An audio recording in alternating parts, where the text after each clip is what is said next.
Oh, hi everyone, and welcome to this week's episode of the Heroes of Humblewoood. Now, I'm looking across at Twitter. Why hasn't my tweet gone out? There should be a tweet going out about now that's saying, hey y'all, we're live. Did I schedule it for the wrong time? I did. I scheduled it for 7 PM. How about we send that live now, huh? That'd be great. So there's going to be a tweet very, very shortly telling you all about today's show. It should be live now.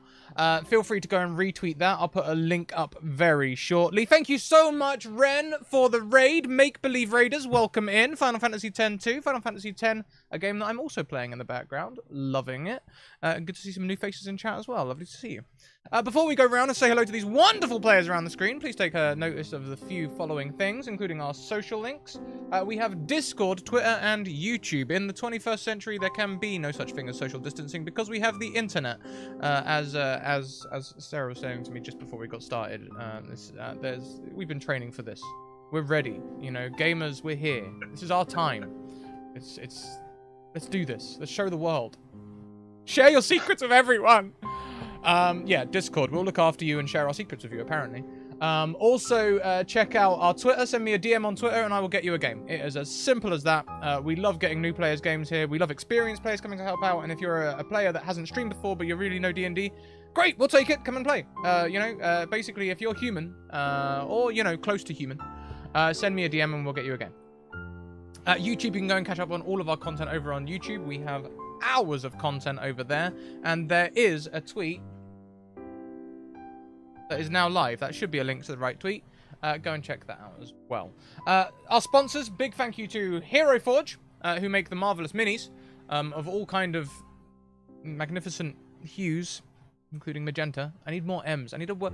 If anyone can think of a word that full color begins with an M, hit me up. This is a result of their recent Kickstarter, a $3.1 million Kickstarter, $6,000. This will be released in the next couple of months. Their color mini creator to your exacting specifications and exacting paint specifications. We'll be following that as they produce them. So do check that out. Also, did you colors, or did you want descriptive words? I'm confused. Like, did you mean like maroon, mauve, like no, I didn't marble? mean like actual colors. I mean like a word for colors as a concept. Like colors, hues, pigments. One that begins with M. I can't think of one that begins with M. Also check out Mage Hand Press. Mage Hand Press created the Dark Matter expansion for 5e, which is now available in hardback. You can order it on their online store. When all of this pandemic stuff is over, you'll be able to order it in comic book stores again, whether that's in normal world or post-apocalyptic world. I'm pretty sure that Diamond Comics Publishing will still be going. Like, if anything is going to survive, it will be comics, right? So you can go and get their hardback book there. You can also check out all their PDFs. They're currently doing a great big sale on all their PDFs to support social distance. And last but most certainly not least, the sponsor of today's show, the Deck of Many, including their Humblewoood campaign, which we'll be playing content from today in episode 4 of our Heroes of Humblewoood campaign. Oh, and the Deck of Many is also here as well. Would I throw new to the stream players at the Deck of Many? Yes, I would. Feel free to donate. If you start a hype train, it's a hype train reward as well. We'll do some Deck of Many stuff. Yeah, why not? Let's go crazy. Let's go around and say hello to everyone. This week, let's start with Temple. Hello, everybody. I'm Blind Temple at Blind Temple on Twitter. I help everybody with their blind accessibility needs.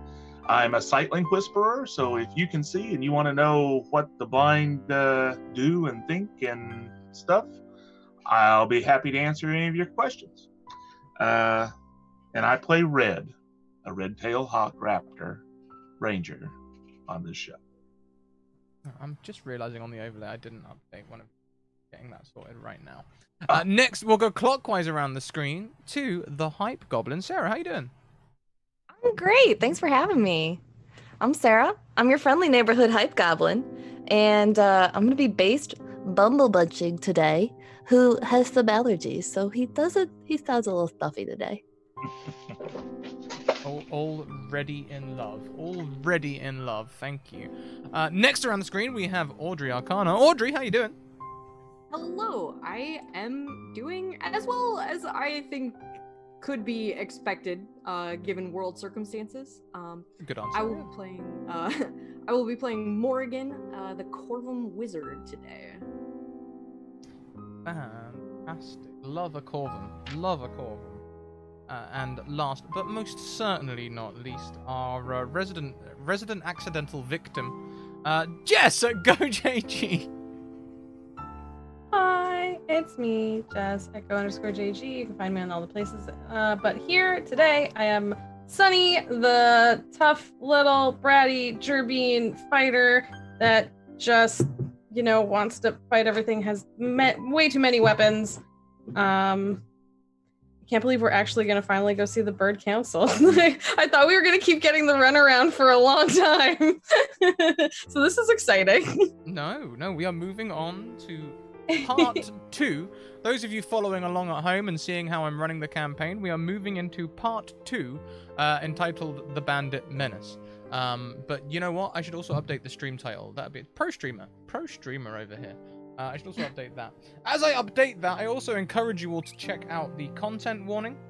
If one of you could type !CW for me, that'd be fantastic. Addressing chat, that is. As I remember the name of the show, there we are, The Heroes of Humblewoood. Episode 4, doesn't time fly? Alderheart. There we go. So and that is where we will be heading today as we begin today's show. Sunny, Red, you will begin walking in to Alderheart, accompanied by Eliza and her cart, or your cart, or the cart that you requisitioned. Well, we requisitioned for her because Yes. her cart had been destroyed. We didn't want our own cart. Did we, Red? Did we want our own cart? No, we didn't need no cart. What about in the future? Do you think we might maybe want, you think that could be something we would want? We need a battle cart. That's what we need. Oh, you're right. Something to that's good for fighting stuff. Yeah, And holding even more weapons. and lightning proof. Heck yeah. Okay. And so as you're walking through this forest, today has perhaps been the second day of travel heading towards the capital. And after a few hours of travel today, Eliza abruptly sets down her cart where the road winds around an immense tree trunk. The tree is so large its branches block out the sunlight for at least a mile. And she says, "Well, this is it. We finally arrived at Alderheart." That's a tree. That is enormous. Yeah, she gestures upwards, and you can see she's pointing at a small network of platforms and rope bridges and canopies. A pot tumbles down next to you and rolls away. It's definitely by cat. Eliza's just standing there having just batted it off because that's what just actually happened in my life. And you can see, if you look closer at the tree, that the bark has been carved into steps, winding around the outside of the tree. Wait, do we have to go all the way up there? That's really high. Oh, it's not that high. Well, the top is. The bottom's not that high. That's true. Okay, so, but I don't think we get to stay at the bottom. I think we need to go up. Well, Is this safe? Sunny goes over and starts hopping, putting all their weight on the steps to see if they seem strong. Don't, Sonny, don't you worry about it. I glide like a son of a gun. If Sorry, go ahead, Red. You go ahead and reassure me with my no wings how it's okay to climb up this really tall tree. want me to tie a rope around you? Yes. Okay. Red will take out a rope and tie it around her waist and then tie it around his arm. Wait, that would not be good if he's going to glide. Ties it around his waist too. Now, if you do start to fall, would you do me a favor and dump your backpack? Because that's heavy and I don't need an anchor to help me glide. That's fair. All my weapons will be fine waiting for me at the bottom. They're pretty tough. Hopefully no one's down there. Oh yeah, anyone underneath the weapon's not going to do so good. Very Well, maybe good even point. bandit. And Ooh. as Eliza has started climbing, while the two of you are talking, she's like already 50 steps up, looking back, like, "Are y'all coming?" Yeah, just a second. Got a rope to tie. Sonny makes sure it's tied really tight around their waist. They're just like, They probably actually take a little bit extra rope and like do some extra like wraps. Like, okay, all right. You go first, Sonny, and I'll watch you from behind. From a distance, it looks like part of the tree, but as you take to the steps, you can see there is steps carved, but also a railing next to on the outside, like a small. Like, it's like a thin slot has been cut, and then the bark stays there as a railing, and the stairs are actually cut inside the inside that small thin wall of bark. So you have a railing. See, Bird OSHA's way ahead of you. They're protecting you. Thank goodness for Bird OSHA. Okay, let's go. You're right. We're good. Okay. Whew. Yeah, Sonny's gonna like pump themselves up. They're gonna be like, whoo, whoo. Like they're gonna like this tiny little mouse is like stomping in place and is like, oh, okay, starts running up the stairs. Brett was dragged along. He wasn't ready, and now he's stumbling trying to keep up. Despite the fact that these stairs seem quite shallow, an easy climb, and very long, it doesn't seem like more than half an hour passes before you emerge from the winding stairway into a canopy filled with a bustle of city life.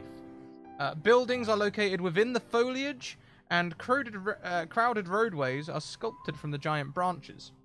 The roadways are connected with rope, wood bridges, and carefully positioned platforms made of timber. Some of them look a little more precarious, perhaps to you, Sonny. Birdfolk guards, known colloquially as the Perch Guard, can be seen keeping watch throughout the city, and labourers operate pulley systems that are used to raise carts to the canopy platforms, and you see your own cart raising behind you.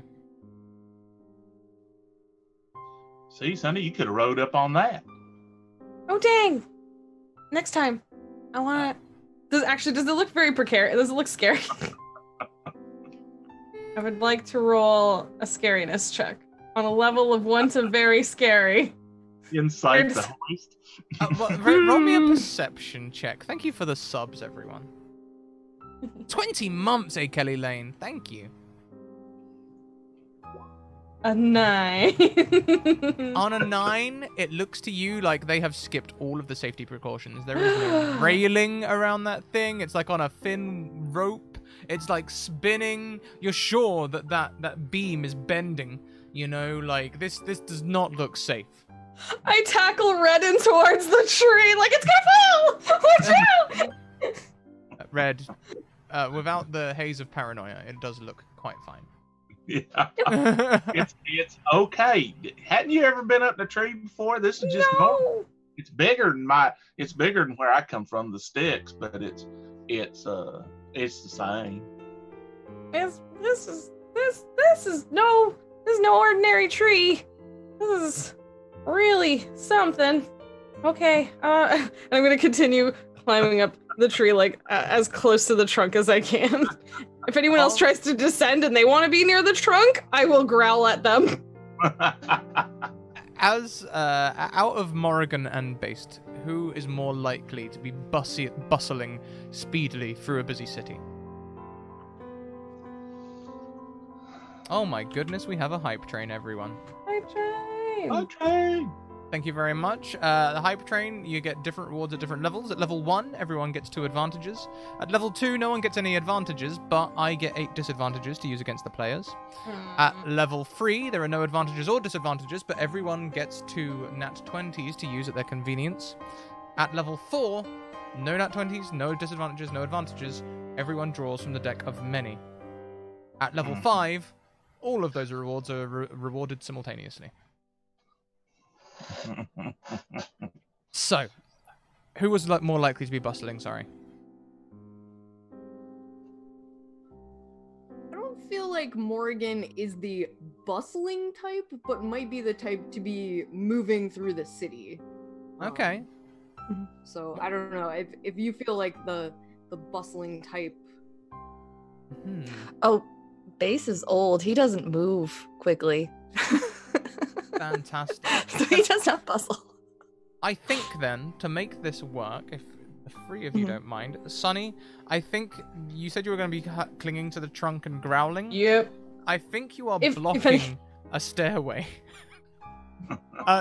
of which Morrigan and Based, you're both coming down to join the marketplace. There is a small gerbine in the way that seems quite feral at the moment.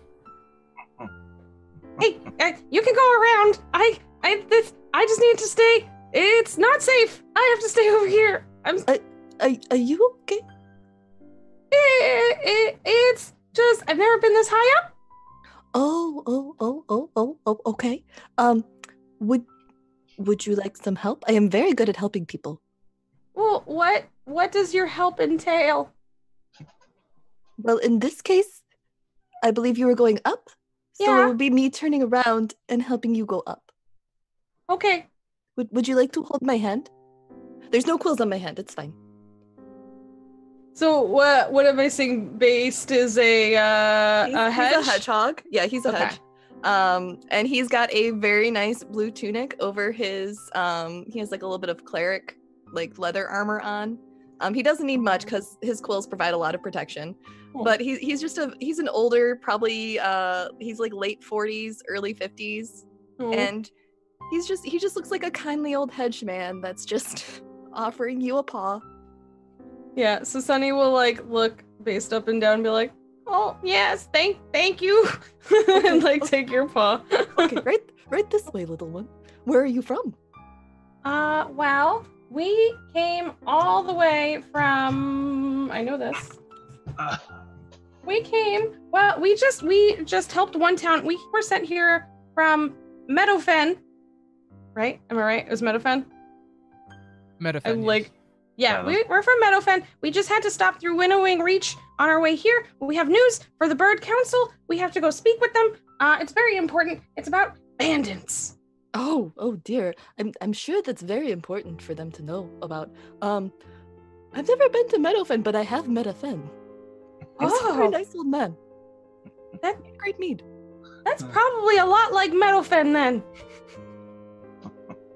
Very similar. Red, wouldn't you say? This is my friend Red. Oh, hello. Hi, I'm Red. Pleasure to meet you. I'm not scared of trees. I don't think she's been up in a tree this big before. Oh yes, it was quite scary my first time too. I tripped over a little mole and I tumbled down halfway down the stairs. Oh my god, I go back to the tree as soon as you say that you've fallen down. I'm like, oh no, it won't happen to you. My eyesight wasn't as good then. I was trying to read while I was walking and it was not a very good idea. I was a much younger man then. I have learned a lot. Okay. At that point, when you talk about the like reading while you're walking, Morgan like looks up from a book she has in her hand as she was like kind of trying to like sidle by and just go around, but has stopped as the conversation was going on and seems very curious. Don't mind us. It's Sunny's first time in a tree this big, and she's a little nervous. Oh, yeah. That's understandable for someone without wings.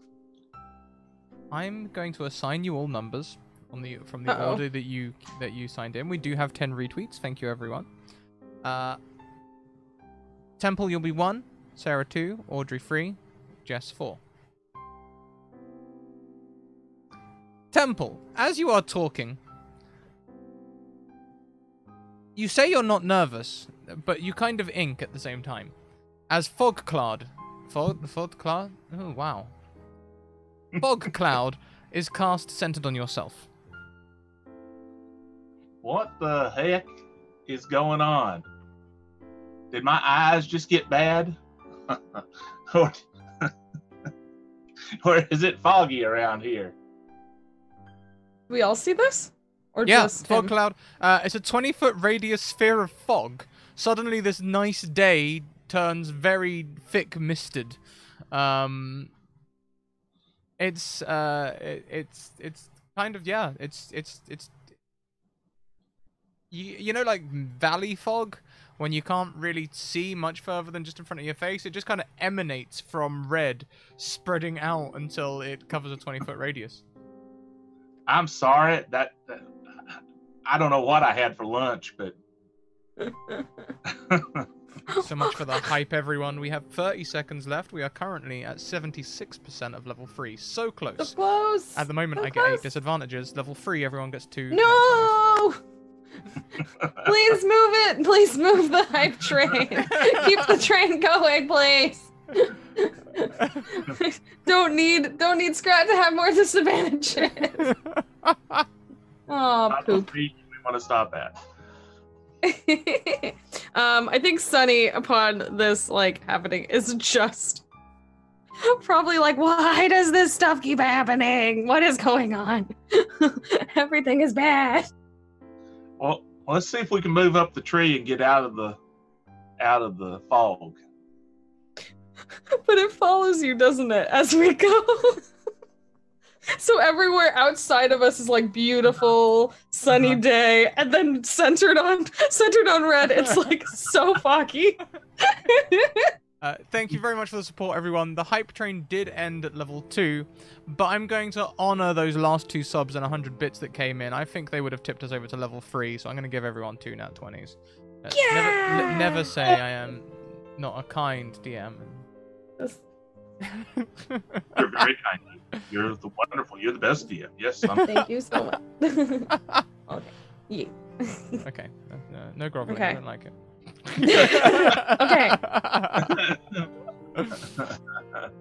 Okay. Okay. So, yeah, you're moving around. When you stand out on one of the branches, though, Red, the fog does start to clear a little bit. It thins as breeze kind of like laces through it and starts making it thin. It's a very slow process, but we'll say that you can see around. It's just foggy. I don't know what happened. That's just weird. Maybe these big city trees has got some stuff going on in them. There's definitely ragweed pollen here. I know that. Normally I sound much clearer. But here, friend. Let me. Would you like me to hold your hand too? Yeah, I'd appreciate that. That's very friendly of you. Thank you. All right. Oh, we have a nice little friend train now, and I love it. I'm like, I'll stand to the outside because I know Sunny wants to hold on to the tree. yeah.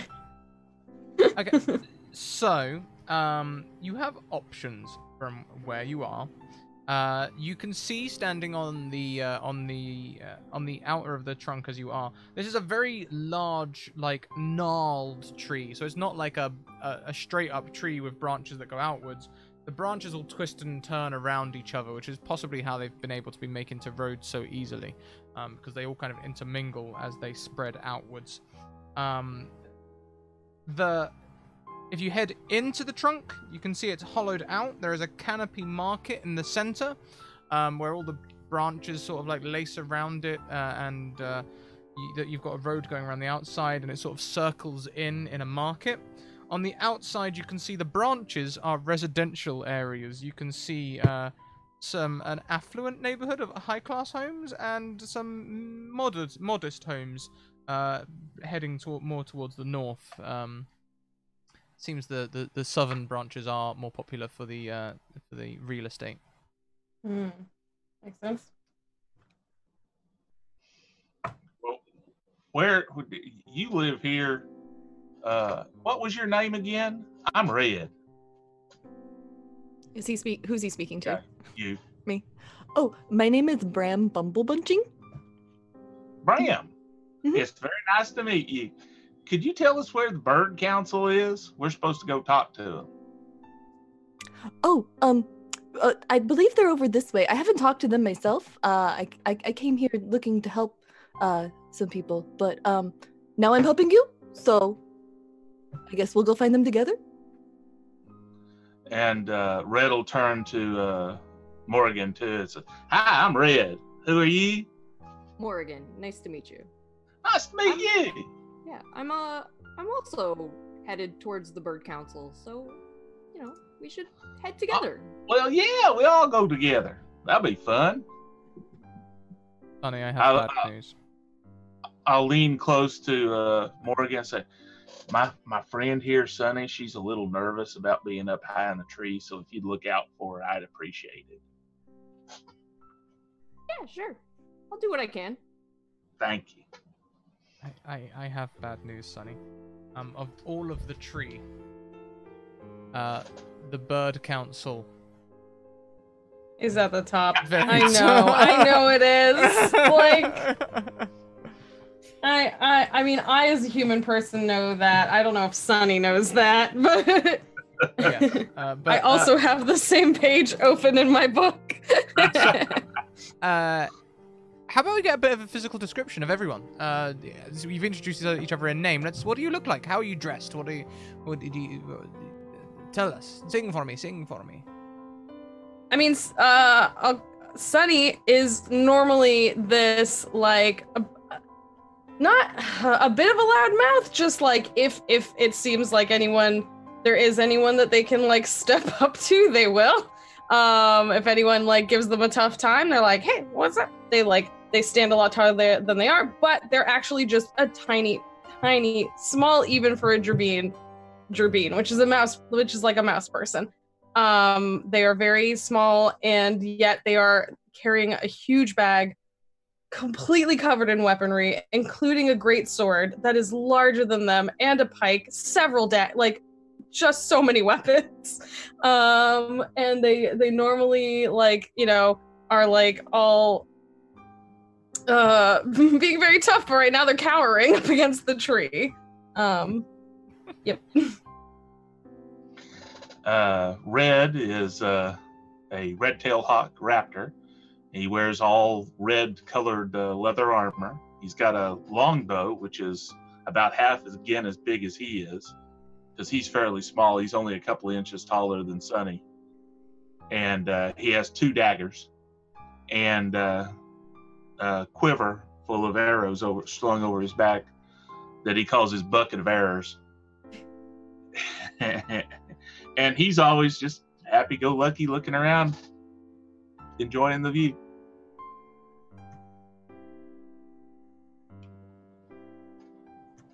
Yes. So Morgan is a Corvum, looks very much like a crow. Is wearing just like some simple robes, has a lot of visible like books and writing utensils kind of sticking out of her pack. There's a book that's just like bound and attached to her belt, basically. She's holding a book, and is definitely kind of shifty looking. Just moves in a very sideways kind of way. Tends not to really tries not to turn her back to like anyone she's close to.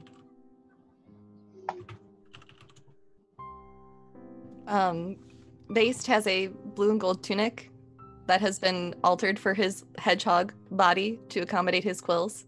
They are all nicely polished and laid flat. And he has a warhammer, but it's like awkwardly off to one side, kind of like has like a shoulder strap instead of the usual across the back that humanoids would have. And his tunic is quite long, and he's kind of rocking the Winnie the Pooh look. Oh. So I'll say as well, the canopy looks reasonably safe, looks very solid, no places that you can fall.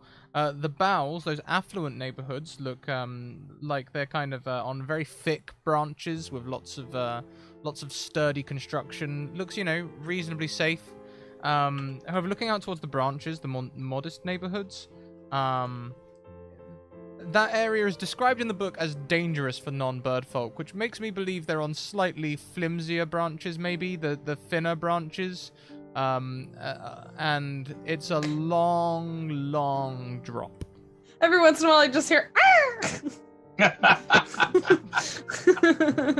But then it's like followed by flapping, so it's fine. Yeah. This is the Monty Python edition of Humblewoood.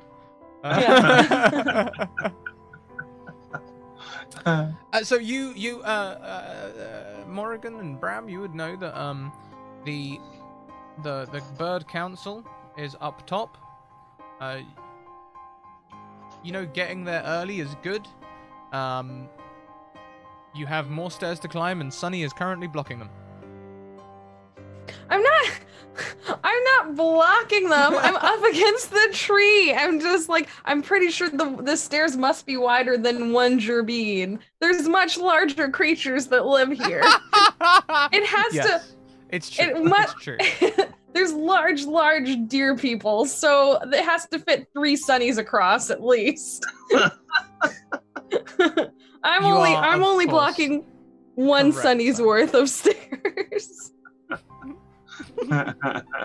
I have Bram holding my hand, and like I screwed my own name up earlier. It's based. Yeah, see, I thought because I had said based and then it changed to Bram, so I wanted to double check. I got distracted by a notification. It's okay. I have based hand and I have the other hand on the tree, so I'm probably moving a little bit faster now up the tree. A little bit. When you start looking really nervous, Based will just like he'll let go of Red's hand and just transfer your hand and then just sort of pat your back in calm circular motions and just tell you it's okay. Sunny will just like stop and breathe like okay. In and out is good. Don't stop that. Just keep doing that. In and out. Okay. As More you two are steps, going through this relaxing meditation to 3 small gerbines, can't even be teenagers yet, bustle past you, knocking you heavily, Sunny, and then carry on past at speed. Why, Ayana? You're just lucky I'm not level 3 and don't have my aggressive words yet. You see, one of them is carrying. Oh no! Don't you one of your weapons, one of your smaller weapons? It's running off with one of your smaller weapons. You little bugger! Like one of my hand axes or my daggers or something. One of my small things. Oh my god! The rose sword. No, not the rose sword. Red, that little bandit just stole the bandit sword. That was. I take my bows out and arrows knocked, and I'm looking. No, hang on. Do you have any of those that aren't sharp at the end? What would be the point of having a non-sharp arrow? That's the point. It's just a stick. Yeah, just poke them. Just poke them with a soft stick. Just. I don't have soft sticks. You give that back. Hey. What is it? You don't want that sword no ways. You know it identifies people as criminals, and I know, but not a criminal, never have been. You're right. Of course, I like. Sunny gets all shifty. I've never been a bandit. What are you? I've definitely never been a criminal, ever. But what I mean to say is, I thought we had a plan that if we ever needed to infiltrate the bandits, then we had their sword, and we were gonna be all like, "See, bandits," and now we can't. Well, yeah. Grumble. I ain't shooting no arrows into no kids that are just out being kids. That's why I said you need soft ones. Bandit kids. You want me to like make an arrow that's got a suction cup on the end of it and shoot at them? Either of the residents have been spending any time near the market, these small gerbines are becoming famous amongst the shopkeepers as little thieves and tykes, and someone needs to sort them out and put them right.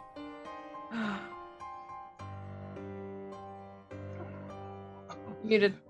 Yeah, but I don't want to like hit a kid.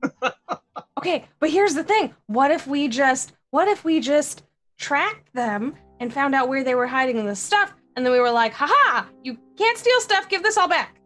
And then we should find their parents and tell their parents. Yeah, I could do that. I like this plan. Yeah. I'm a great tracker. Who knows what they might have stolen? Lots of stuff. Important stuff. Red will untie himself from the rope and hand the end to Base. Here you go. Hold on to that, and I'll take off after the kids. Sure. Terrifying. As a matter of fact, I'll glide after the kids. That's probably faster than they can run downstairs. Unfortunately, you have been talking for a hot second before you gave No. chase. So, could you please make me a perception check to see the Gerbeans? I'm afraid this is going to be a difficult check. We're going to make this DC 18. Well, I have hawk-like vision, so you just wait. Can I help? Can I like point out what I saw? Because with my totally not bandit background, I'm familiar with escape paths used by bandits. Like if they try to, so can I just assist with like?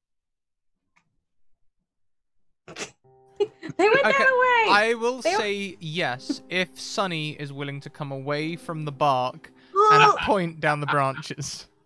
Okay, Sunny will like, but it's gonna be a completely involuntary thing where Sunny's like anger has bested their fear, and like so for a moment they will step away and like point and be like, thieves usually have sneaky backwards like that, and like. And then a second later, after they realize what they've done, they're gonna be like, like just go back to the tree. So, do I get advantage or? Yes, you get an advantage. Okay. Well, the first roll was a 19. Yeah. I could have mentioned that, but I liked watching Sunny go through all that. And the second roll's less. So. 19. Unfortunately, there are too many people bustling through this marketplace. You hear someone cry, "Get back here!" But you look across and it's a merchant who's had a disagreement with a customer and they're both shouting at each other. Unfortunately, you cannot see the Gerbeans. I tell you what, kids these days, I ain't got no respect for nothing. I'll land and walk my way back up the stairs, bustle up the stairs. I bustle in town. Did you get him? No, I didn't. They got away. They must have some kind of sneaky hide-a-hole someplace.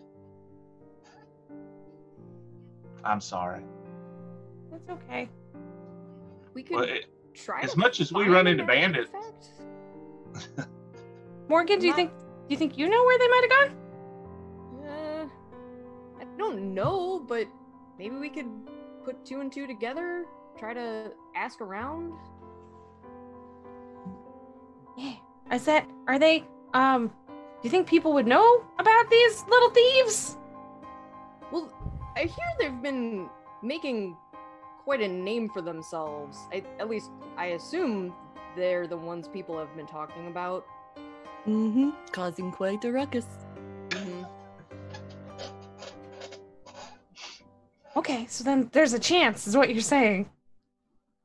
Maybe? Can I make an investigation check to see what we can locate them? You bet Did you you say- can.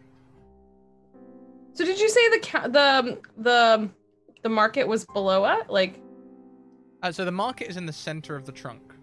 So we've already gone above it? You're not above it. You're kind of on a level with it at the minute. The stairs pitch out onto a canopy that surrounds the market. So if you head inside the trunk, then you can find the market. Like the trunk carries on going up, but there's like these kind of walls that you can go in, like a cave inside the tree. But it does open out above the top. It doesn't. They become branches that spread away. Some carry on twisting upwards towards. Is that a domed building way up at the top there? Very, very high up. Going outwards, you can see the branches going outwards in a wide, miles and miles of tree. You know, I also just feel like we've probably traveled upwards enough for the moment. You know, sometimes you need to like acclimatize, so maybe we should stop at the market anyways. You know, maybe if we went in over there, we could take our time before we went. And like Sunny looks up and like gulps, like even higher. You know. I think that sounds like a fantastic idea, and I support this decision. Yeah. And we'll give you a break. Yeah. I mean, we all could use a break though, right? Actually, I am a little bit winded. It's a lot of stairs. Yeah. Yeah, me too. I glid way down there and then I ran back up. I'm a little pooped.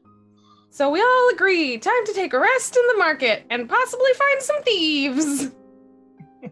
Yeah. So I guess I will at least ask around since. Ooh. Okay, so with that investigation check, you will be able to almost you can pull together the pieces of information that you recall, the shopkeepers that you've heard complaining on your daily walk around getting your groceries or whatever it is you're doing. They all seem to be close to the trunk. Like they don't go too far towards the center of the trunk. They don't go too far towards the outside of the canopy. They seem to focus on that area that's close to the stairways built into the trunk. To get more information, you have to speak to some shopkeepers. Okay. So yeah, I'll share that information and say it sounds like they've focused on this specific area around the trunk. We can maybe get some more information to narrow that down even more, but... All right. Okay. Sounds like a good plan. Also, go ahead. I'll hold out my hand to Base to get the rope back. Oh, here you go. Thank you. I'll tie that back around my waist. I realized after I took off that handing you the rope to help keep her in the tree probably weren't the best idea I ever had. No, Sunny probably not. clinging to the trunk as you're flying up. I was totally thinking of that. Well, you know, I was all about catching them darn kids. I know you did the right thing. It's good. And now we're gonna go. Now we're inside, so it's much safer now. So maybe I can even like Sunny is debating unhooking the rope, but is like not sure. I know we're inside it now, so I'm less likely to fall out, right? I could still fall out. Maybe not. Nah, these old trees is sturdy. I stomp on the ground. Ah! There's almost no chance of one of this big collapsing.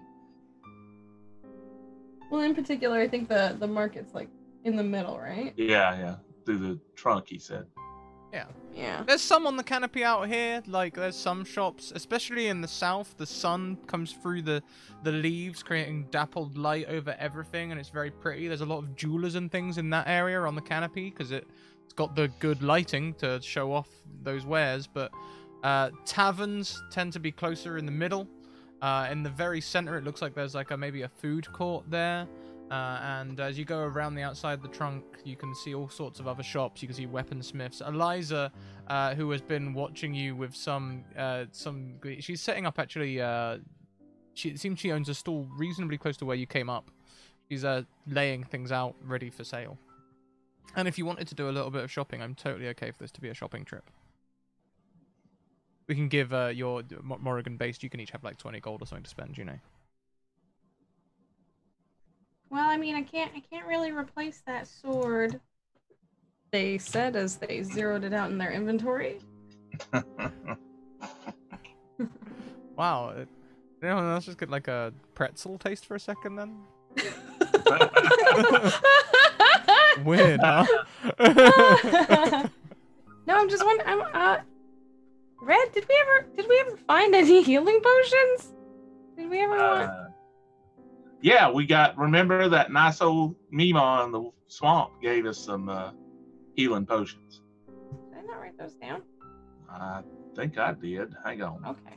Let me look at my list. I always keep my stuff numbered for just such an occasion. All right. So I was just wondering if there's anything we needed.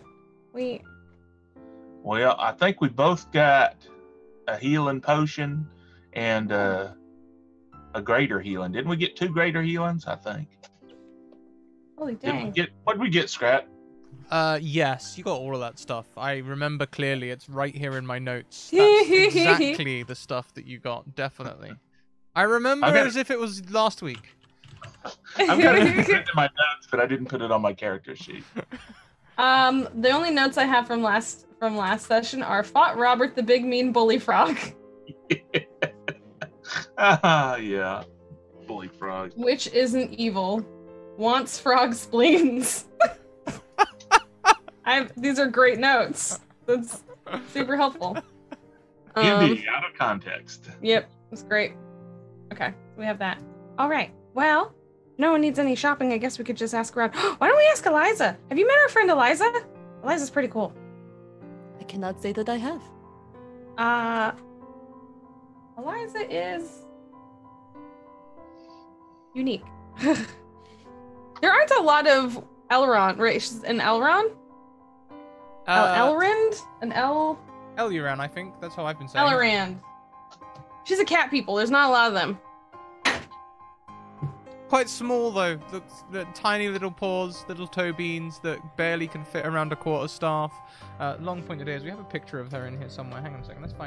Let's find our dear Eliza. From nearby, you can see you can see a young Vulpin watching you from a window. Like, it looks like it might be his bedroom window. He looks maybe like 5 or 6, really a pup, like Vulpin are the fox people. And he's got like the baby fur still and everything, and he's watching you all excitedly. There's Eliza with like the pointed ears and cute little paws. Look at the paws. She's so cute. I love her. Yeah. Eliza, look, we made 2 new friends. This is Based, and this is Morgan, and they helped us get up the tree, which, you know, is completely normal. Everyone needs help up the tree sometimes. Not many people do, but your friend did. She like hides a laugh and is like, I saw Sunny. It was very cute. I think I'm gonna be all set up here. If you all want to do any buying or anything, I mean, obviously, Sunny Red, you traveled all the way with me. I'll happily give you a discount. And new friends. Browse my wares. I have all sorts of interesting things. That's good. Hey, Sunny, I just remembered something. Yeah? We never did sell that bottle of Alchemist Fire. I think it's still in your backpack. Oh my god, Sunny looks terrified. I know it didn't break because we would have known that right off. Oh my god. Sunny like freezes and like slowly puts their backpack down and like takes out this bottle. That is like... Maybe we could sell that and that'd give us some money to go shopping with. Ooh, high-pitched wine? Anyone else? Yeah, I was gonna say, where's that coming from? Stops now. Oh, there it is. I just thought it was Sunny trying to climb the tree. Wait, I think it might be coming from you, actually, Red, possibly. Really? Can you hear it? No. Can everyone else hear it? I think it might be you, Red. Temple. Red Temple? Yeah, Red Temple. It doesn't sound like an interference thing or anything. It almost, at first I thought it was a fire alarm, but now it sounds more like, the only thing I can compare it to is, you know, when hearing aids used to go off like that? That's Right. the sort of sound it is, a consistent... That's weird. I don't have anything. The only thing I hear is the air conditioner's running, but it's not loud. It's not high pitched or anything. It's just. I think. Did you just by chance touch your connection? I touched my headphones. It fixed it. Oh, cool. Okay. We'll carry on. Sorry. Yes. Magic. brain is so powerful it's interfering with the... Yeah, this we'll have to refer to you as Xavier. I got hair. True. Sorry. So where were you all? Sorry.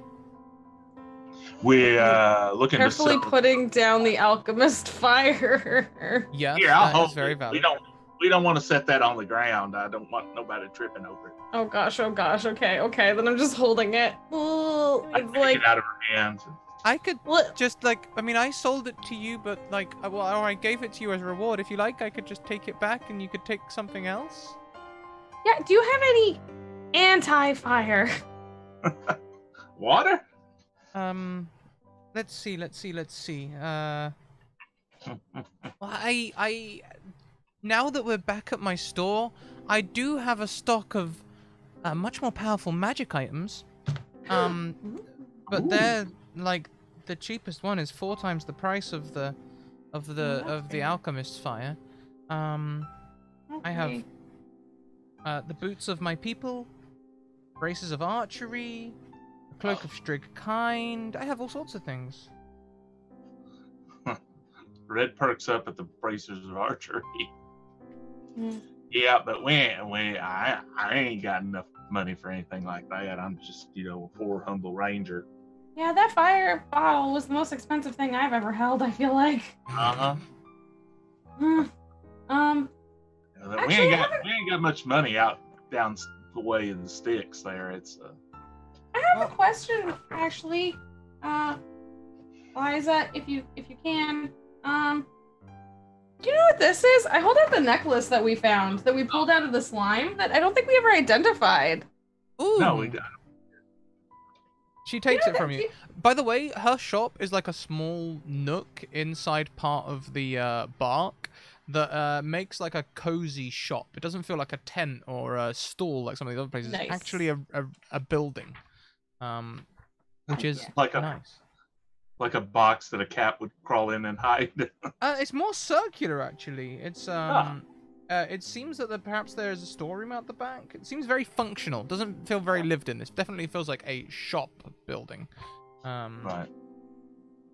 She takes it from you and looks at it. There's claws around. She's got. Do you mind if I just take this over to my bench for a second? Yeah, sure.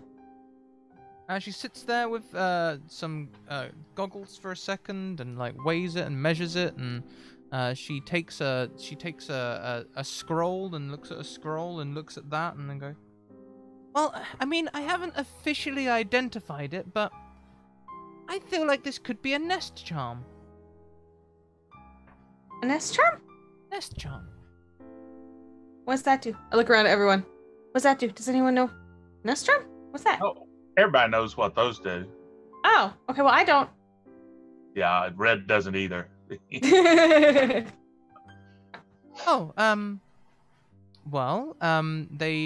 It's a wondrous item. Not very Ooh. common.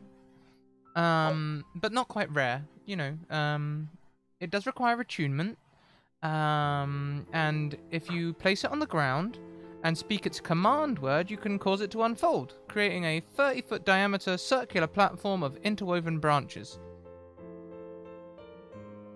And once you've done that, a magical tree grows beneath it, lifting the platform 50 feet into the air, carrying any passengers and items along with it. Wait, what? Yeah, that's probably not the best for us. The Sunny doesn't like going up there. And yeah, that's exactly what a nest charm is right there. That's it. That's it. Yeah. Okay, Creates a so nest. it makes a nest. So is it for like sleeping in? Is it? I suppose you could sleep in one if you wanted to sleep up high. That is the traditional use for a nest. Yes. Hang on a minute, though, friends. Weren't you supposed to be seeing the magistrate today? Oh yeah, we were. I get so distracted. Things happen, and Well, you see, there were little thieves, and they stole one of my swords, and these. I needed a rest. You know, thanks. office hours end soon. Maybe better to delay your rest because the magistrate doesn't work the same hours as the marketplace. I mean, they're probably only going to be open for the next hour. I'd hurry up there if I were you. Oh, dang it. Okay. All right. Oh, Sonny. Does everyone feel ready to go up? Yep. I think I have rested sufficiently. Do you think that I have rested sufficiently? I think you probably have. Okay. I love your accent, Bates. I'm sorry. Thank you. All right. Okay. I guess we'll go. I guess we can leave this here. I guess we can. Okay. Bye. Bye, Eliza. Yeah. We'll just leave our stuff with Eliza. We trust her. Yeah. I feel like. Would she mind? Eliza, would you mind if we left some stuff with you? Yeah, sure. Leave the fire with her and the necklace. Yeah. Those are the items I was thinking of leaving too. Yeah. I don't I want to can accidentally make a tree in the tree. If I Or sell, burn the alchemist's fire, would that, Huh? would that be That'd be- okay? That'd be Yeah. perfect. That's fine. Okay. Go for it. We climb. Yes. As you climb higher and higher, the branches get thinner. The staircase No. becomes more and more windy around this thin branch, until the last 10 feet up are just a single staircase on the branch itself, maybe 3 feet wide, with ropes on each side, that comes out onto this platform where there is a large domed building. Once you get up there, this huge domed building, you can see it's actually cradled into the very last piece of Alderheart's giant trunk, almost wearing it like a hat. And a large platform has been built around the imposing structure, connecting it to the branch roads that run through the city. They all get a little thin near the top. Some are wider than others, but it seems like they're kept for cart traffic rather than people. It's adorned with brightly coloured banners displaying crests of the major settlements of the wood, and 2 perch guards in resplendent armour stand watch at the entrance, turning away those who do not have permission to enter. A throng of people mill about nearby. This is amazing. I've heard stories about this place, but it's better than I thought it'd be. I wonder if they sell souvenir tunics around here. Nobody back home's gonna believe I was here unless I got a souvenir tunic. Do you need one specifically from up here in the council, or could you get one from the market? I don't know if they sell the council ones. The council's the famous thing, it's big. Way up high. I love it up here. You can see for miles. Look out there, Sonny, look out. Nope. Looking down at my feet. Well, I guess we better go try and get in. We got that note, don't we, from the magistrate back in Yeah, we have one note from the magistrate in Winnowing Reach, and then do we have another note from our leader back in Meadowfen who sent us here? They sent give you us? a note. They sent us to the council without Without a note? You do. It's you have a been. note. Go on. You have a note from a Yeah, magistrate. Can I Yeah. can I just see it, and I'm just gonna make some notes in my notes about your note, if that's okay. I guess so. I don't see a... That seems perfectly legitimate. Yeah, I don't hear anything that could possibly go wrong with that situation. No, go ahead. It seems all right to me. Yep. I hold it out. I'm just Sure. gonna make some notes in my notes about their note, and specifically, very carefully, make sure I know how to replicate in perfect detail that magistrate's signature and handwriting. Would you which is like a thing? to make some kind of forgery check to see how well you could pick this up? Yes, I would love to make a forgery check. Since you're trying with to my- memorize rather than write, let's make a forgery check using your intelligence or wisdom modifier. Your choice. Okay. I don't know. Aha! Intelligence? Mate?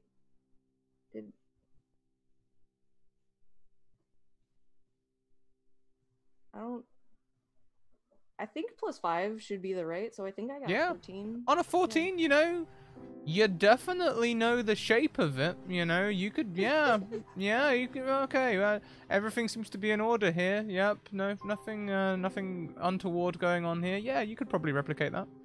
Okay, yeah, that's all. Just if this note doesn't prove sufficient, we can just make our own. All right. Well, I mean, we have this note from the Magistrate of the Winnowing Reach, and then we have the word of the leader of Meadowfen, where we came from. And you know, I think it was the head guard, wasn't it? At Meadowfen. It was. I think it was. I'm trying to remember. I've got my note says guard sends us. The guard sent us. Yeah, Jeez Louise. I don't know. That's what I wrote down. I've slept since then, so.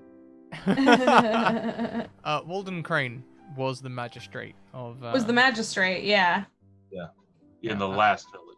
Although you did part on less than ideal terms in the end, he did give you a note in the episode before.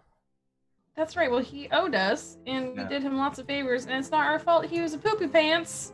Yeah. About, he wanted to kill Mima. Yeah, he was mean. He was mean about poor Mima. That's not, you know. Okay. So as you make your way forward with this note, the guards bar your entrance as they have done everyone else. No one allowed in except for those with an appointment. We have an appointment. We have a meeting. We have a note and the word of a leader. So from 2 different places, a note from one place and the word of the leader from another place. And we let me see that. He takes the note from you roughly, and begins reading through. Hey! Be nice. Ain't no reason to be rude. Yeah, you know, you shouldn't just take things from people. You can see with your eyes, not with your hands. Gives you a level gaze for a second. This is like I squint back at him. This is kind of like a grizzled sergeant-y looking person. Like for a bird, they've got like a lantern kind of jaw, a lantern beak maybe.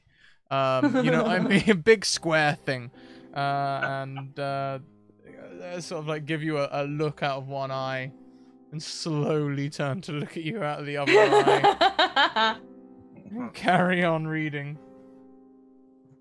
Then they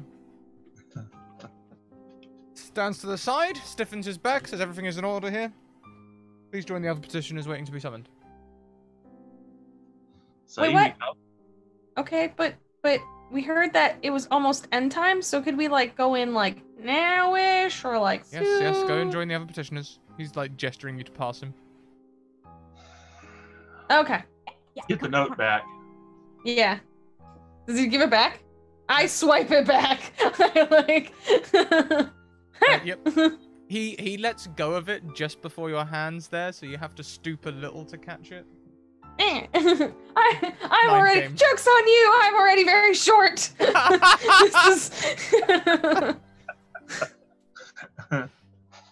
Okay, and you can enter.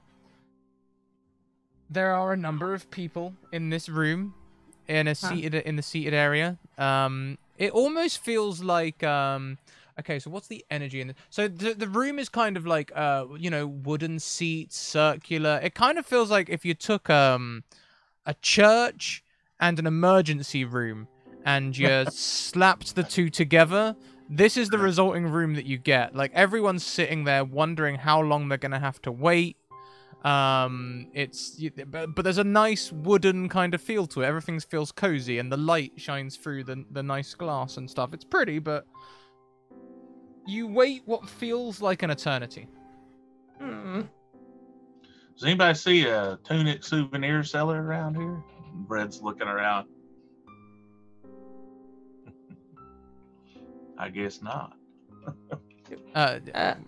Like a small hedge nearby, sort of. You can get some down at the Canopy Market, I've heard. Oh, thank you, friend. I appreciate that. Yeah, it's all right. You here to see the bird council? Yeah, we are. We got important business. There's all kinds of bad stuff happening out there. Unfortunately, I'm waiting to see the magistrate. Ah. So that you then got I it. can maybe see the bird council. Oh, well, yeah. Well, just be glad you ain't got nothing bad happening, that makes you have to go right in like us. That's true, yes. That's true. You are fine. finally called. A guard stands and calls your names. Sunny, Red, and Entourage. Oh, that's us. Entourage? Who's Entourage? I believe that's us. No, you're based, and that's Morgan. Though it refers to people who would travel with you that aren't necessarily known by name. Oh, You must be very well known if they called you by name. right. Yeah, that's right. Yeah.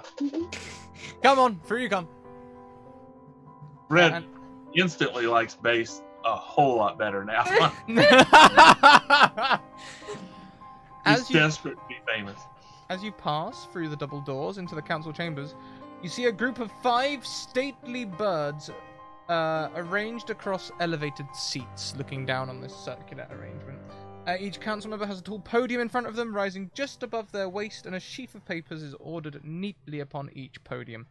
The aperture in the center of the ceiling allows sunlight to shine in, and a wise-looking bright Gallus raises a talon in greeting and addresses your party.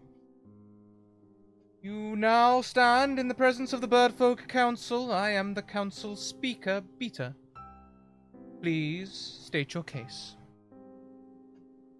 Sonny, you want to tell them? You talk a lot better than I do. I don't think that's necessarily true. Okay, but you, all right. If if I say anything wrong, please, just pipe on up. Anyways, hello, Bird Council. Sunny's trying to stand up, honorable bird folk of the council, my associate and I have come all the way to you from Meadowfen, braving the dangers of the fires and the ember bats, to tell you of problems. The scorching grove is increasing in size. The fires are spreading, and bandits are really being really mean over at the edge of the forest. Are very aware of the forests. The bandit action near to Alderheart has become our main priority in the recent days, and I assure you that we are doing everything we can. The Scorched Grove spreading really is going to be a secondary concern unless villagers are actually in danger.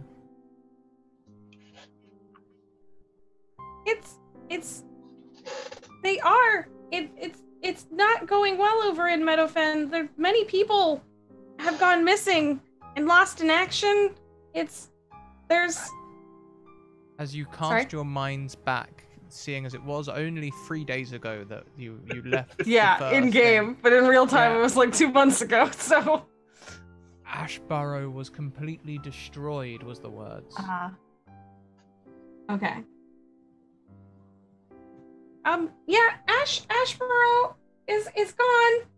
It's been completely destroyed, and Meadowfen is really there's a lot of it's really bad. I'm sorry that you're dealing with stuff here, but I have to say it seems a lot safer here than out there. It's really bad, and we really need help. As you say, Ashbarrow was destroyed. Yeah. Several of the birdfolk people's crests puff up, and several of them look towards each other and begin muttering. None of them speak to you. That's clearly Speaker Beta's job, but you do hear around the room. Someone has to do something.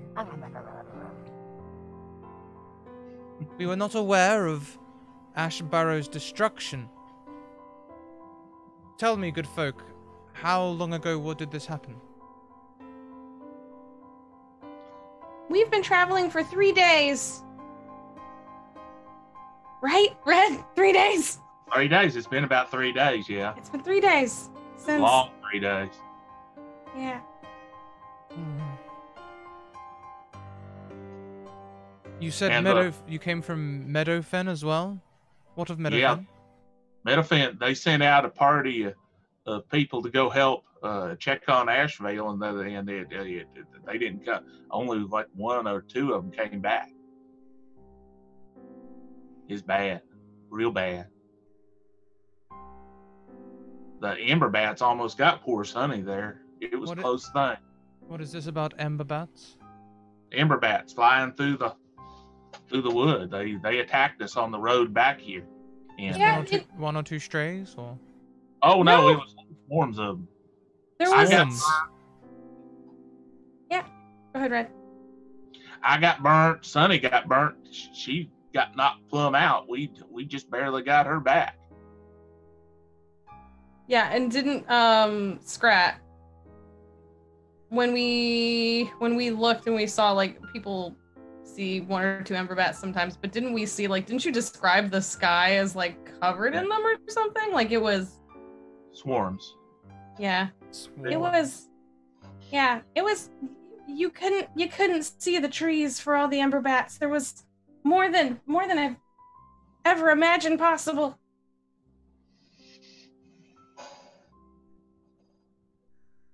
That's part of the reason why the magistrate supported us. We managed to get there. In your markets. There's someone who owns a spot in your markets, Eliza, who we saved from the ember bats. She could back us up on this. She saw. Okay. Well, listen. We will need time to confer amongst ourselves about these reports. This is very troubling news. We will see what aid we can afford to send to Meadowfen, what we have in the way of resources and food, and try and send aid to them and your own, and the Willowing Reach. I'm going to ask for your patience during these trying times. So when you say you need to talk, you mean like until the end of today, right? We would gladly have you here tomorrow for a second meeting. That sounds good. It's the end of the day. You know, they got it. Yeah.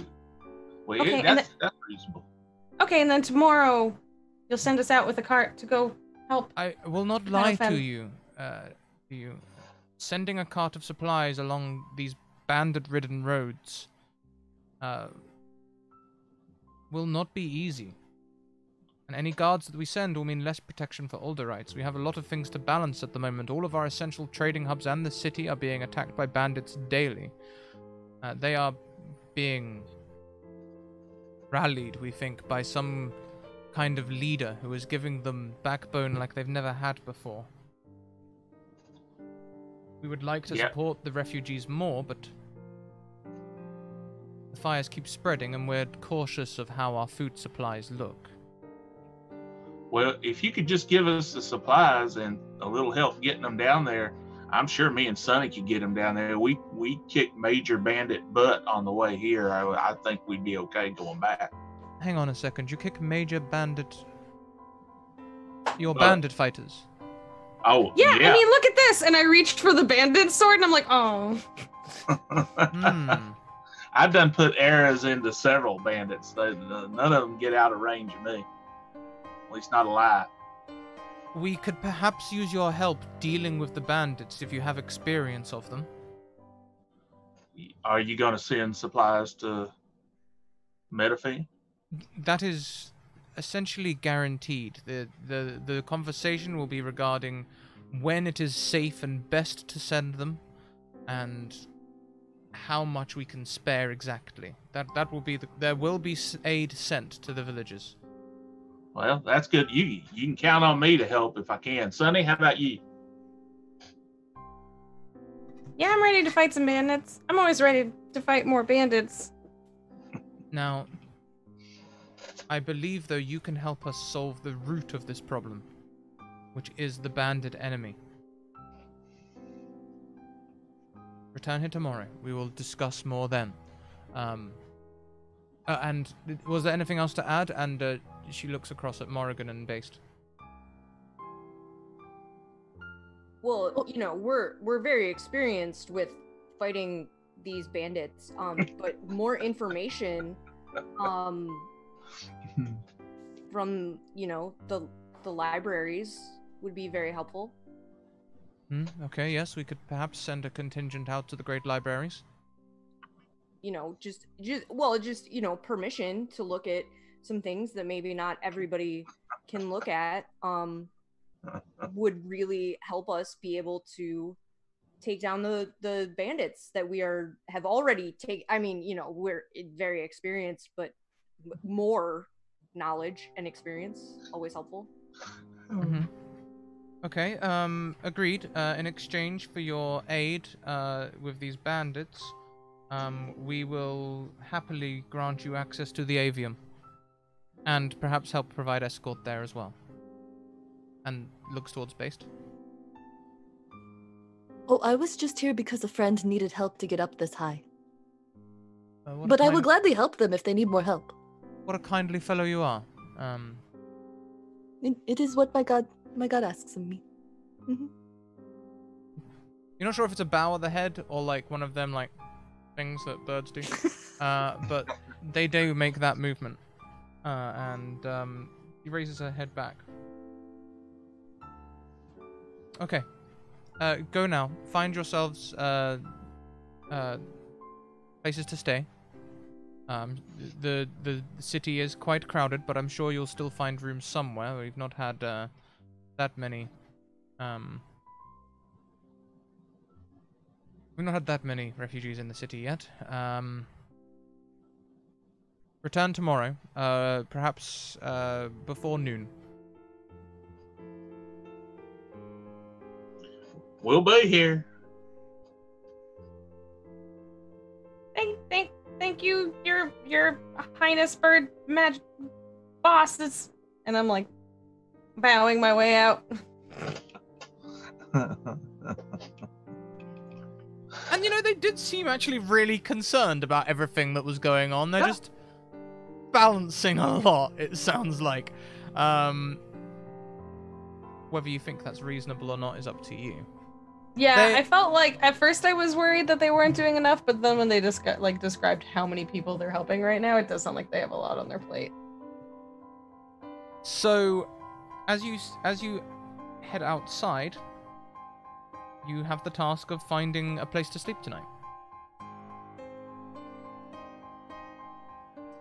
Do I live here? Do I have like a place? I think so. Yeah. Yeah, Probably you'd not have a like place. that big. I mean, Yeah, you're a bird like- folk, right? Yeah, you're a bird folk. You'd have a place. Probably out on the branches. Oh yeah, n- it is. Oh, it is no. definitely out on the branches. Oh no. You can stay with me if you want tonight.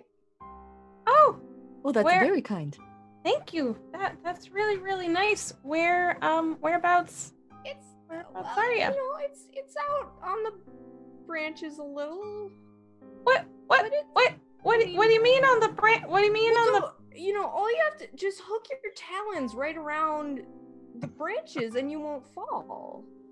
It's really easy. Just grab on with your talons. I might just go back to the bottom of the tree.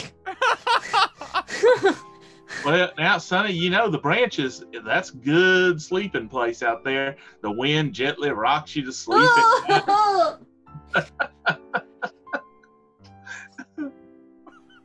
We may be able to find something closer to the market, towards the interior.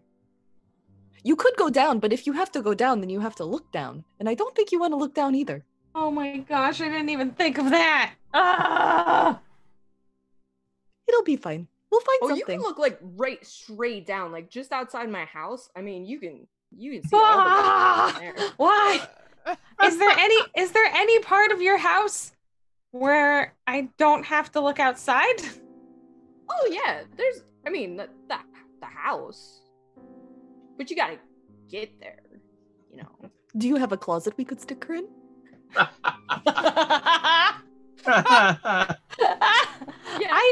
I would not say no to a closet. That sounds safe. That sounds extremely well protected. You know, often frames are a good, you know, they're tough. I will, if you got some good frames. One centrally located. Yeah. Okay. And then, okay. Red, come here. I take out the rope. Like... Well, if you want to getting out there, you could just close your eyes and we could guide you out there. That way you wouldn't have to look. I don't know if that's better or worse. I will be happy to hold your hand. I might need all my hands to put them on the branch. Well, we could hold you while you hold the branch. How about that? Okay. Literally, Sunny's gonna be like scrambling on like all fours with the rope tied around their legs and like expecting it to be tied to like Red on the other end, and is just like slowly inching their way. Red, hey, if you want me to, I'll carry that backpack for you. I know it's got to be heavy and it'll be hard to climb. Sunny throws it at you. And it knocks Red completely off his feet. Boom. Strains to pick it up. That's all he can do to move it. Now, It's pretty heavy. of all the roads up here in the Birdfolk Council platform, of course, there isn't a road leading to the branches. Why would the birdfolk who live near the branches need a road? They'd just fly down. So the roadway would be going back down the way you came, down the thin branch, to the market canopy, and then back out to the branches. Okay. Now, I'm going to guarantee you all safe passage to this house. I actually can we stop back at Eliza? Uh-huh. Eliza? Do you have anything? Can we trade, if you haven't already sold it or if you made money from it, we trade the fire juice for not falling down juice? Oh, hey, do you all want to see something cool that I got through the post today? Yeah? What is that? Ooh. The new Lords of Waterdeep dice set? Are you about to roll those against me? I feel like is that... I just wanted to find out the result of something, and she has not sold your fire potion yet. Okay. It's really cool. What about... It came with a map of the Sword Coast as well. It's really pretty. Like the box, the dice, all of it looks really nice. While we're down there, I'm going to look and see if I can find a booth selling commemorative T-shirts or tunics. Oh yeah, you know what? How cheap and tacky do you want to go? There ain't such a thing as too cheap or too tacky when you're from the sticks. I'll take. I'll just find the cheapest one. Yes, thank you, godless lawyer. That is the name of the shop. Nostalgia.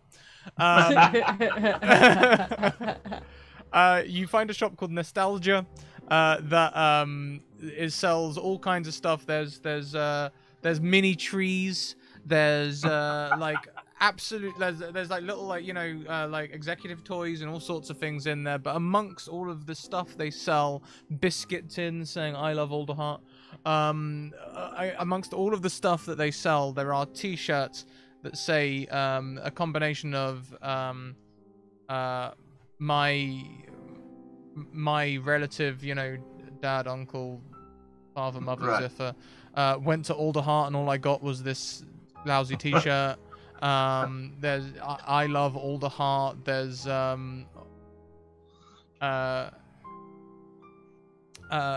where do you find the most love? Where there's Alderheart. Oh my gosh. These are so good. So there's all those T-shirts, and they're selling them for 1 gold piece each. I'll I'll buy me one. I actually happen to have one gold piece. I'll buy the one that says my friend went to Alderheart and all I got was his lousy teacher. Yeah, sure. I got somebody to give this to prove I was here. And I will subtract 1 gold. I sure hope she sells that fire because I ain't got no more money. And yeah, you can. That's all just fine. Eliza, what was you asking of Eliza? Sorry. Not falling down juice. I don't have any not fallen down juice. Any stop falling, any sprout wings, any like You have any not falling down papers? No, the only thing I've got, you see, I pride myself on stocking one-of-a-kind items and treasures, but the problem with them being one-of-a-kind is I sometimes make my year's salary in a single sale. I do have a ring of feather falling. Wait, that's probably really expensive though, isn't it? Than just a one-time juice thing. Like I said, I would gladly give you, my friends, a 20% discount on anything I sell, but the asking price is 600 gold pieces. Oh. Ah! Can I trade you for this super unique and fancy necklace thing that we found? Red, do you mind if I trade the necklace? Not at all. Go ahead. They're, Eliza, if you're out on the road, you could probably crawl underneath your cart and use that necklace and put the whole cart and you and everything up in a tree 50 foot up. And it's good to get. I mean, it's a very nice necklace. I mean, it's not common, but it's not exactly rare. I could probably give you 40 gold pieces. It looks really pretty on you, though. It matches your eyes. I'd be selling it, Red. I have no need of a nest. Oh. Huh.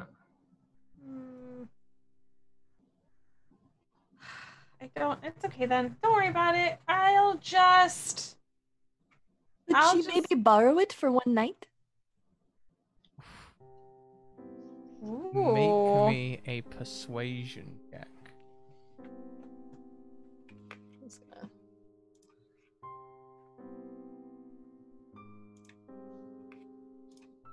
Oh.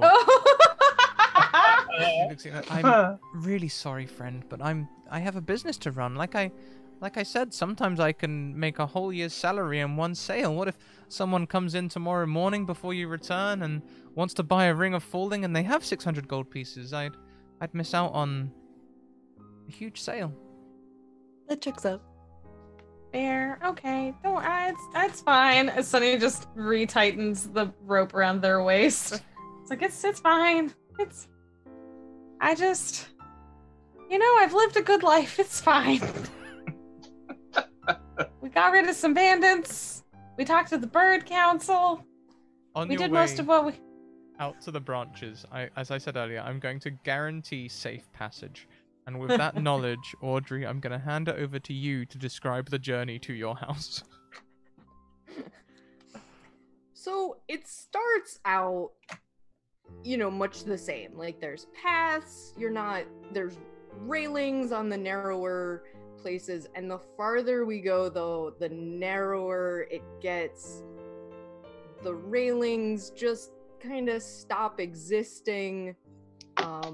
There are definitely some spots where there's a hop involved. And the bright side is those hops are short enough that you couldn't even fall through. Even if you fell, you wouldn't plummet because the hole is too small or the gap is too small. But you can definitely see straight down through those gaps that you have to get over all the way to the ground. And Morgan moves very, very calmly, very comfortably, but even the rest of you can see that her talons are just gripping all these branches. You know, she's making sure she has steady footing that she is latching into. And she does her best to try to, you know, she points out all the places where you might fall that you might want to stay away from, and she thinks she's being very helpful. But it is probably not very reassuring. And yeah, so eventually you make it to a fairly small house, modest. You can even see like the house itself just is gently swaying. Oh yeah, and all the way we're out the branches far enough, yeah. would have been swaying as well. Sunny, did you keep your eyes open? I think they honestly, like, they sort of jump back and forth between, like... Let's say, because when, like I when said, you have I your think they eyes want- closed, I've got a feeling that it will feel like the branches are moving away Ugh. from you. You know. Oh, I drop and hug the branch. I like, no, why is it so wobbly? Okay, we're almost there. Just another 10 to 20 feet. It's fine.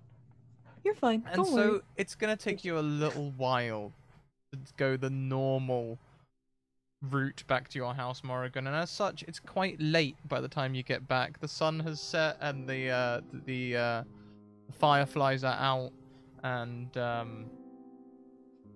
it's late. It's late. Come on in. Morgan like lights a fire in the fireplace.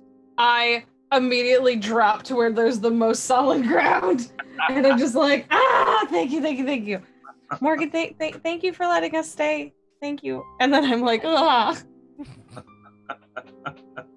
Morgan's house is like absolutely full of books, by the way. Just tons of them. Wow. Do you like to read? I do. You've got quite a lot here. What do you like to read? Adventure books? Some. Mostly books about magic. Oh, I study magic. Are you a magic user? I see. Can you do neat magic tricks? I can actually. I did in fact take the prestidigitation cantrip. So I can do whatever neat magic tricks you want, basically. That is a very useful one. I'll do like a little like, oh, the sparkles. That's amazing. I think as the scene winds down, as you're exchanging magic trips and generally getting ready to rest, maybe eating a little, drinking a little, perhaps taking a long rest, I think this is an ideal place for us to take our 5-minute break. So we're going to go for a break, everyone. We will be back in 5 minutes. Do as we do. Grab a drink of water. Take a bio. Stretch. If you're working at home at the moment, and that's not normal, if you're spending a lot of time sitting around watching the telly or watching or sitting at the computer, take this opportunity to get up and have a stretch, especially if you've been with us since the beginning. We'll be back in 5 minutes. Wash your hands.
It is the middle of the night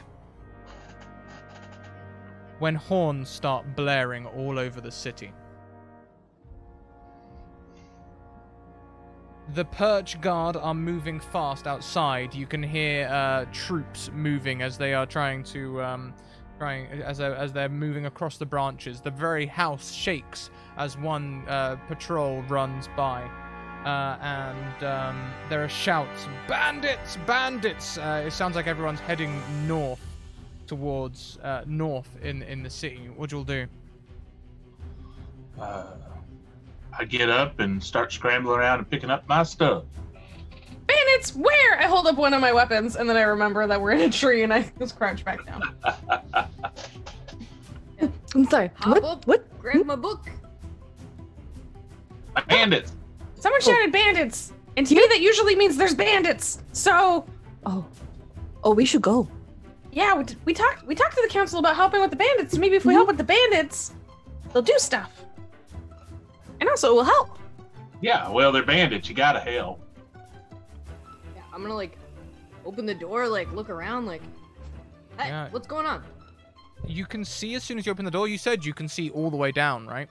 Or when you open the door, you can see that bandits are all heading north, and you can see a long train from the branch outwards, coming all the way from the trunk outwards all the way to the tree. There's been a midnight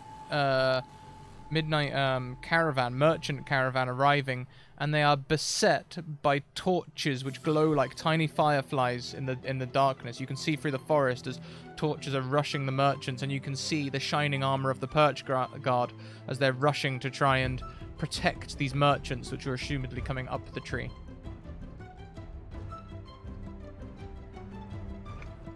We have to save them.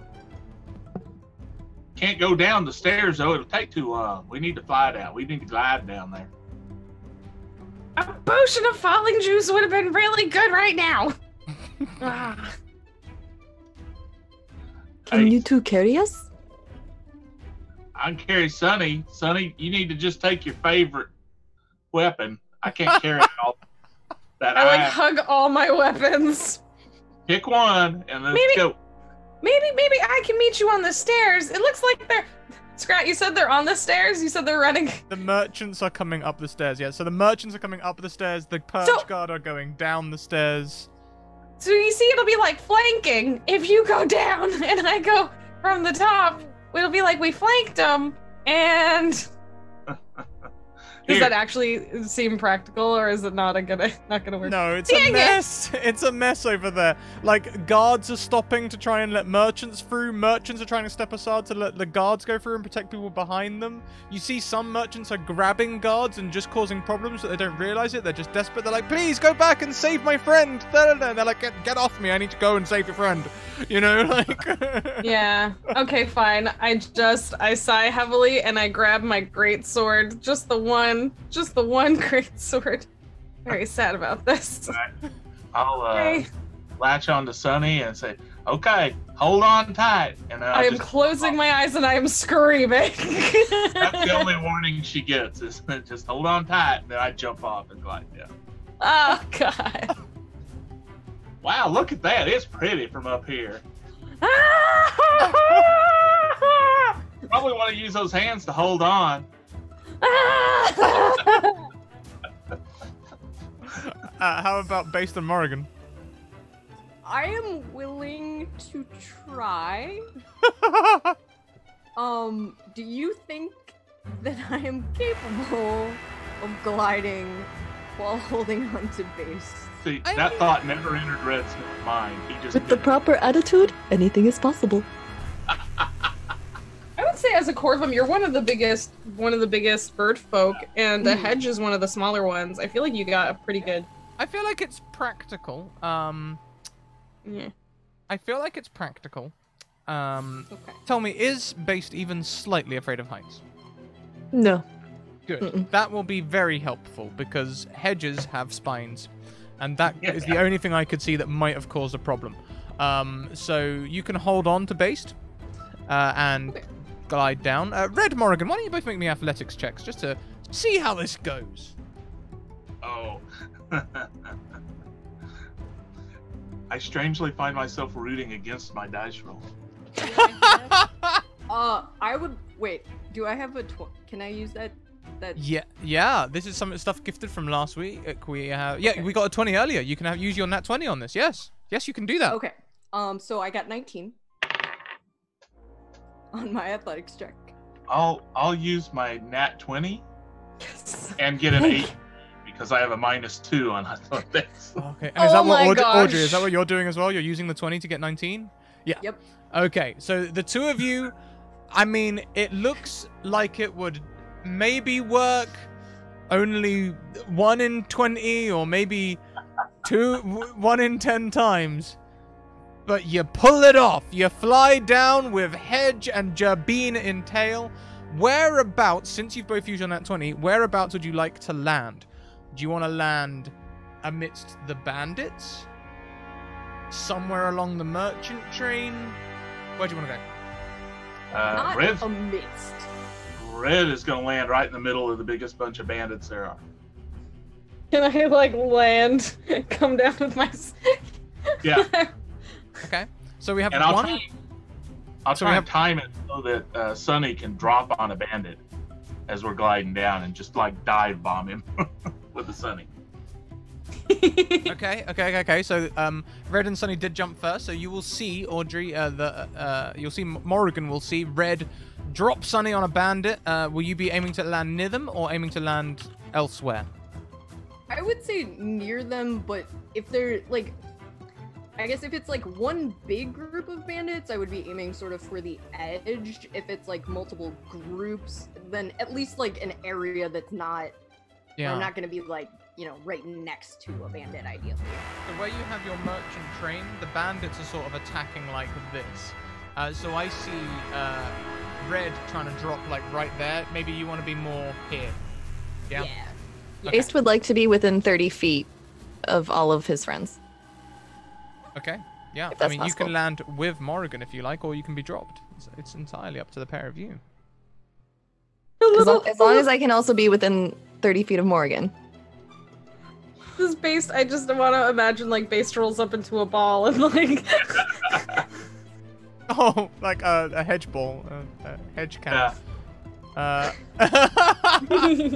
Fucking roll! Thank Just you stay very within much 30 for feet. the subs and everyone. Thank you very much. I'm not sure if there's been enough time yet to try and go for another hype train. If that's what you all are doing there, I see you. Thank you. Okay, so we can certainly do that. You all are going to get an attack round as you land on these bandits, a surprise round. So Sunny landing first. What would you like to do? These is more Mapak bandits like the ones you fought in the forest on the way here. There are some Vulpin around.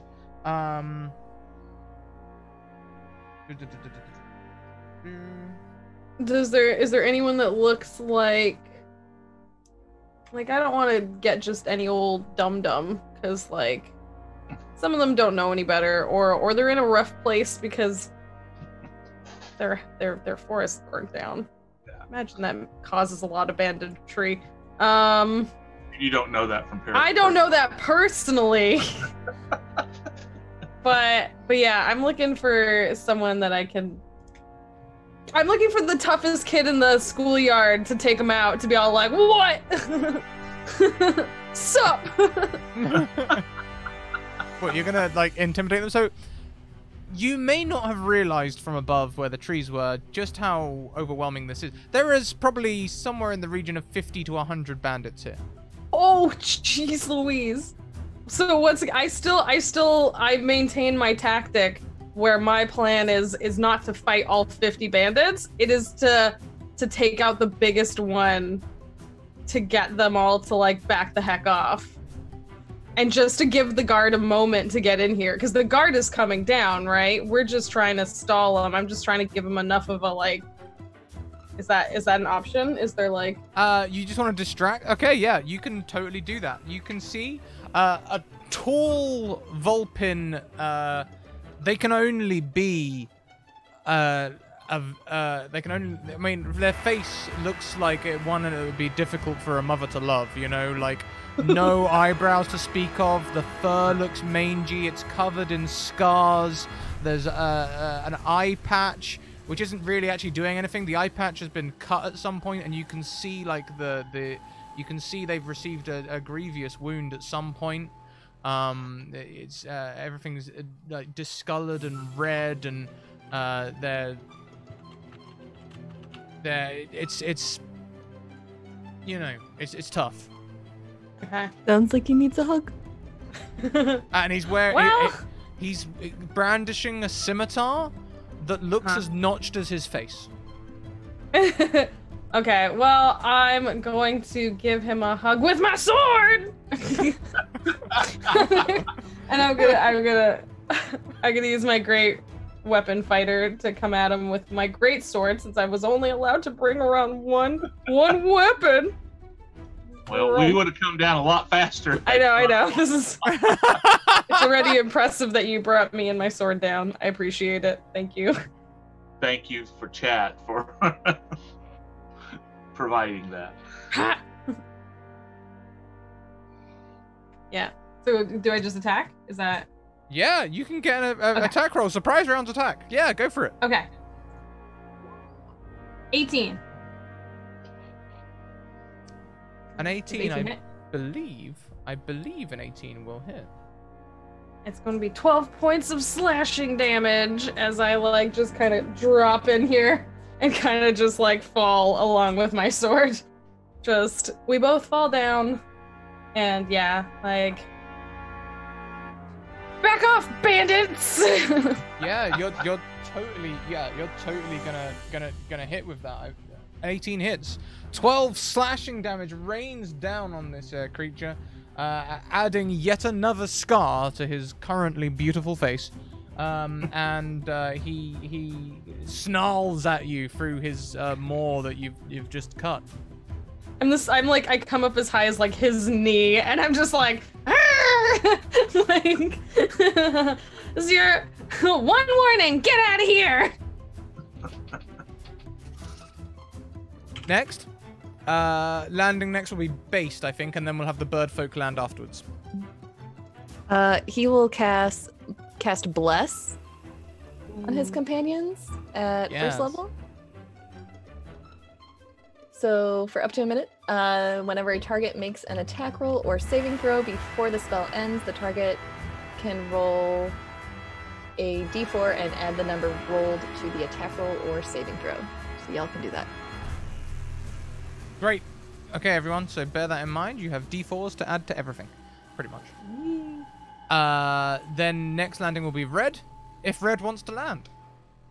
Yeah, Red wants to kind of flare out his wings as he glides, so he lets Sunny attack the Vulpin first, and then he will come draw both his daggers and land on the same one right after she attacks him. So we'll tag teaming. Okay, same one. Okay, yeah. I'll do a offhand attack with one of the daggers and then with the other one. By all means. Ooh, nice. 23 with the first dagger. That hits, yes. And the second dagger wasn't as good. 12. 12 does not hit, but the first attack will hit. Alright.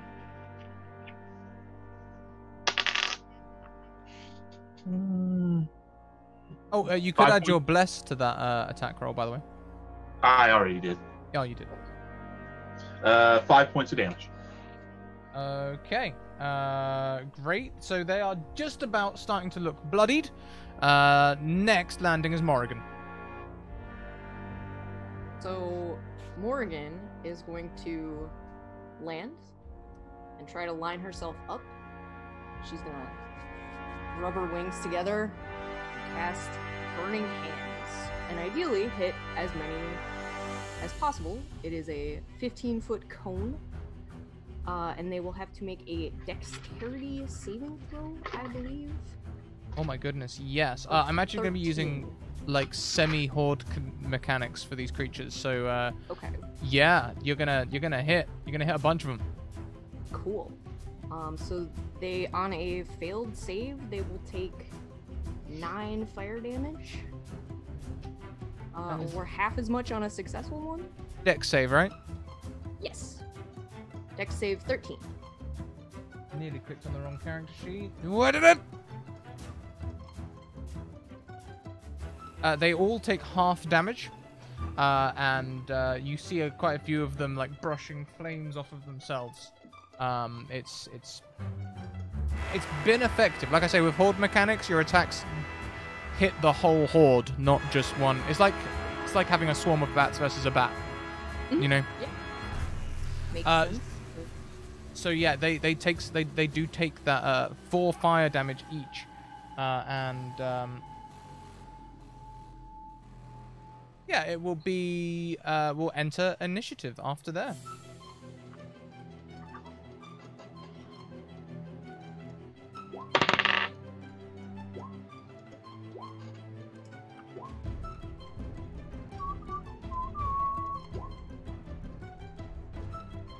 Red got an 18. Fantastic. So, would you all mind tracking initiative for me? Would someone mind tracking initiative? It looks like the horde is going to go first, rolling a 21.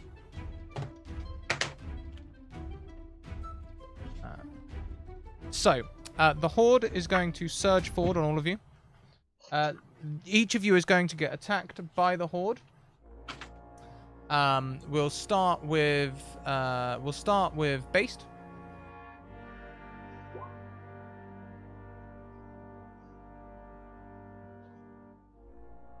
Whoops. That's a critical hit. They surge forward and do 6 piercing damage to you, Based. In combined attacks.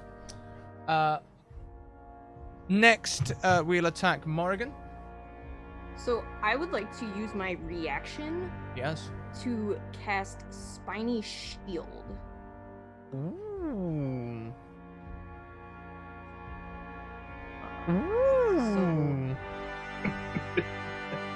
Fantastic. When you are hit by a melee attack, does a 9 hit you? No, it does not. But... It does not. So I get the feeling the horde starts rushing towards you, and then you sprout these spines, and they're just like, whoa, miss me with that. And they kind of they back off a little bit. They just back off just a little bit, and you don't get hit this round. And just so you know, since that was an abjuration spell, and I am an abjurer, which is abjurer? very Yeah, I difficult get to it. say. I now have a magical ward with 7 HP that lasts until it gets used up, basically, and can be replenished by further abjuration spells. Nice. I always think that abjurer sounds like someone who's, you know, a part of a team responsible for sentencing abs.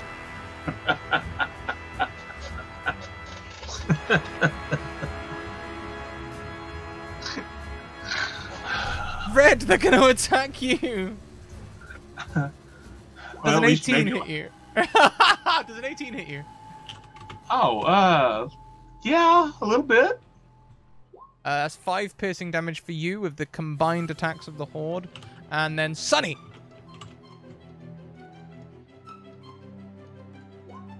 Oh, dang, yep. Dang, what is with these rolls? Scratch! I can't help it. It's a curse and a blessing. 7 piercing damage for you.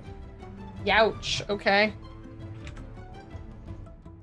Then we go to the next person in line. Did anyone track that? I can go back. Yeah, and so that was the horde? Yep. Next is Morgan. Morrigan. Cool. Of course, I am the only one who got missed with my spiny shield. I'm gonna cast Burning Hands again. Hell yeah. It seemed pretty effective the first time. So this time it is still a DC 13 dexterity, but for 13 damage this time, or half of that on a successful save. Well, they did save again. They seem to be very cautious of you. But this time it deals 6 damage, which is much worse for the horde. Great. Next in the anything else on your turn? Nope, that's it. Okay. Next is red. You need to quit using those new dice, Scrat. They're too good. Okay. Well, they're still right there up close to me, right? Yeah, you've got a horde that you can attack. Anyone can choose to attack the horde at any time, but you particularly are close to one of the Vulpine leaders. All right. Well, I'm too close for the bow, so I'm gonna stick with the daggers. Take 2 attacks on him again. You gonna dive open? And I just leap in the air with both daggers held up, and which to him probably about waist level because I'm not very tall. You could flap. You could flap and go higher. Okay, yeah, I'll flap and go higher so I can go for his eyeballs. Yeah, why not? Headshots. We'll see how you roll, I guess. Yeah. Okay. That was 12. I already know that this is in the offhand. Oh, considerably better.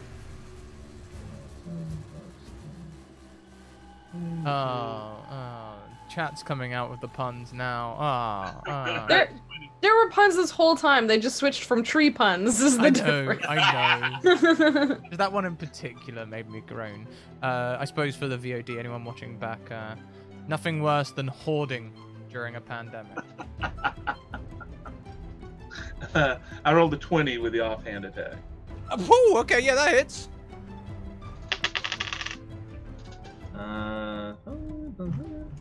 Is 5 points of damage. Okay, you've done significant damage to this person between the 2 of you. They look bad.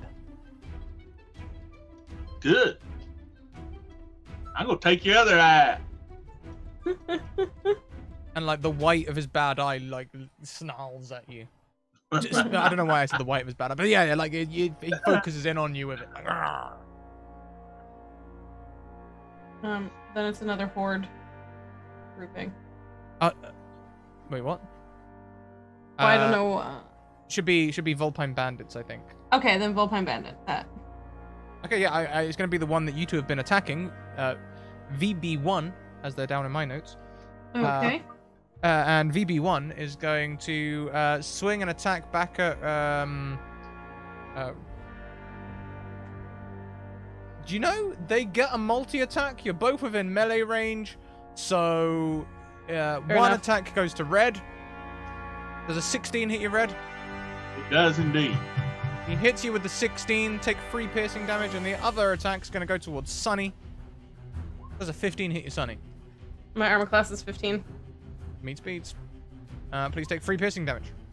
Equally distributing the damage. He's fair in his damage dealing.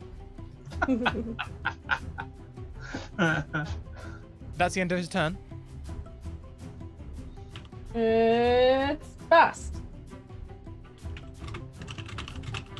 How many are near Bast right now? You can always attack the horde. You can make your way to one of the Vulpine Bandits if you like. I'm gonna go for the one that just hit my friends. And I'm gonna whack him with my warhammer.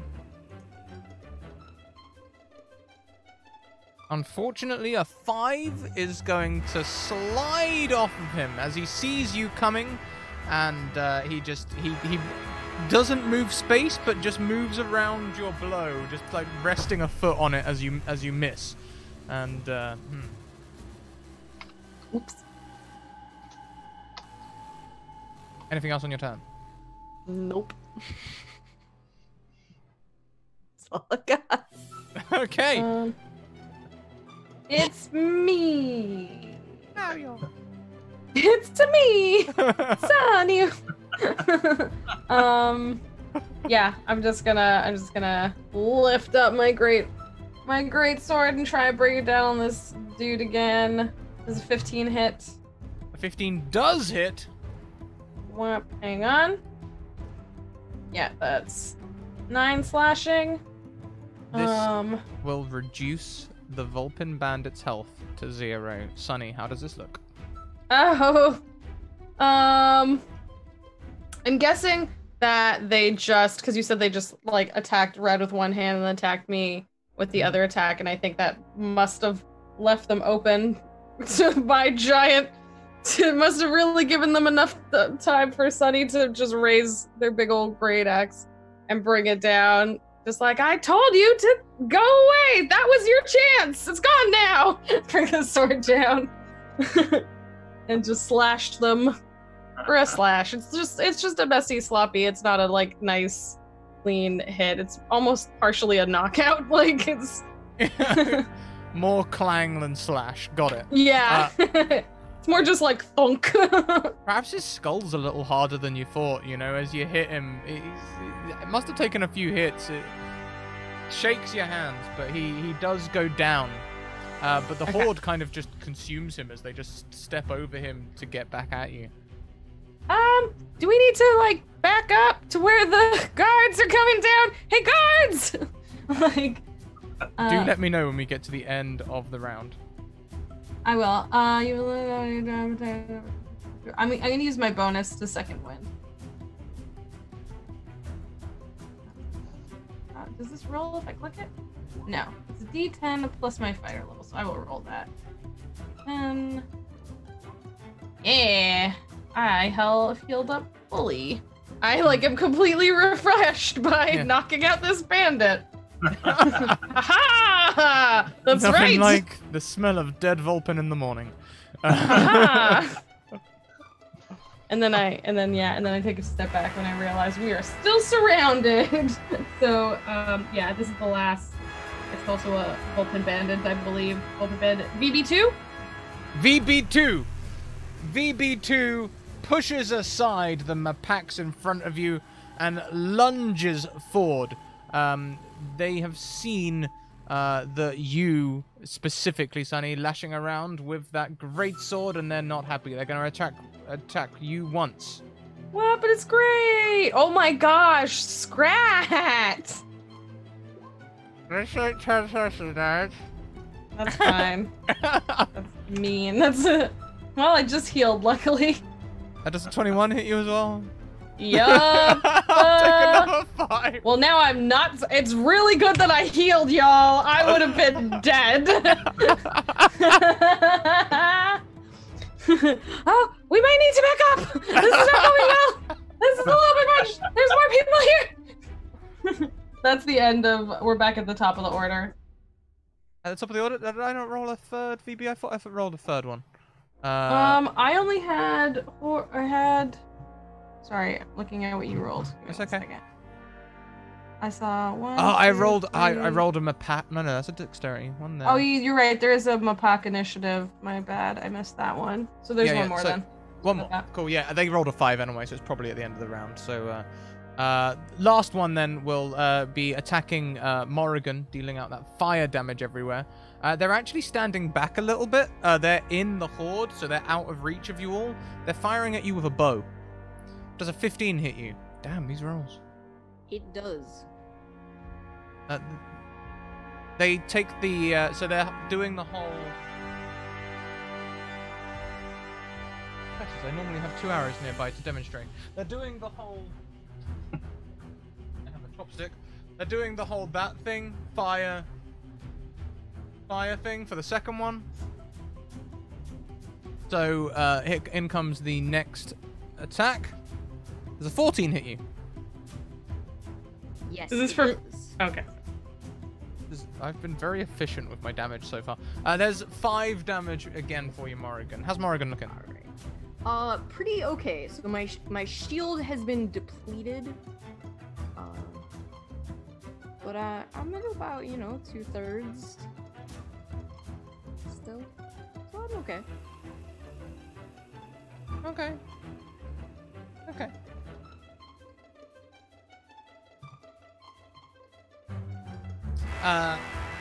Great! And as we are now at the end of the round, you can see the merchant train. There were as you were flying over, you would have seen 10 carts trying to get up into the city. You can see 3 of them have been lashed to a platform and they're being lifted. And the merchants themselves are in safety. The guard are rushing out to join you. And behind you, you can see the guard. They're fighting the horde. They're not really pushing them.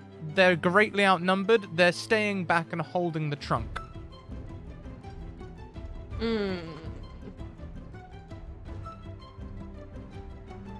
We need to take out their leader. She cut the head off a snake, and it don't know where to bite. I think they might have multiple leaders. There's a lot of them here. You know, they might be in like classes of like 10 or 15, and then there's a teacher for each one. Well, that's easier than taking out half a gazillion bandits if we just take out their bosses. Okay, well, we got one. We're pretty good. We're a good team. Okay. I need to get up someplace where I can see to shoot some arrows at people. Maybe if you get on top of the remaining carts? That right there is a very good idea. You're so smart. I am smart, but I am not good with my Warhammer, as you could see. Okay, so if that's the direction of movement that y'all are going to be taking, we can do that in the horde mechanic. You're moving towards the carts. As you're moving there, the horde is going to attack you. I believe the horde was first in the round. Yeah, right? the horde was first. So the horde is going to take an attack at you all as you push your way through. We'll just go round the screen, so we'll start with red. Does a 13 hit you, red? Finally, it does not hit me. First miss of the game.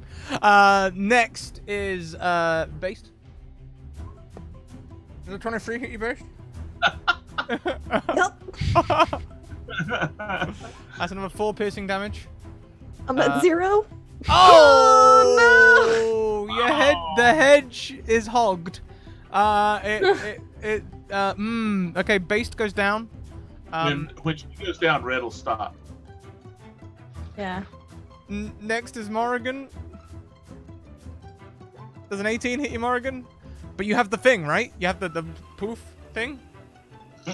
No? It's all gone. It's just one round. You should have a fresh reaction now, though. You had to turn.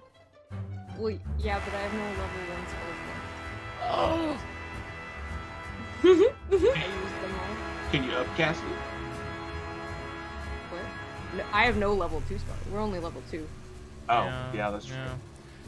Well, okay then. Does an 18 hit you? Yes, it does. Please take 5 piercing damage. Yep. Are you still up?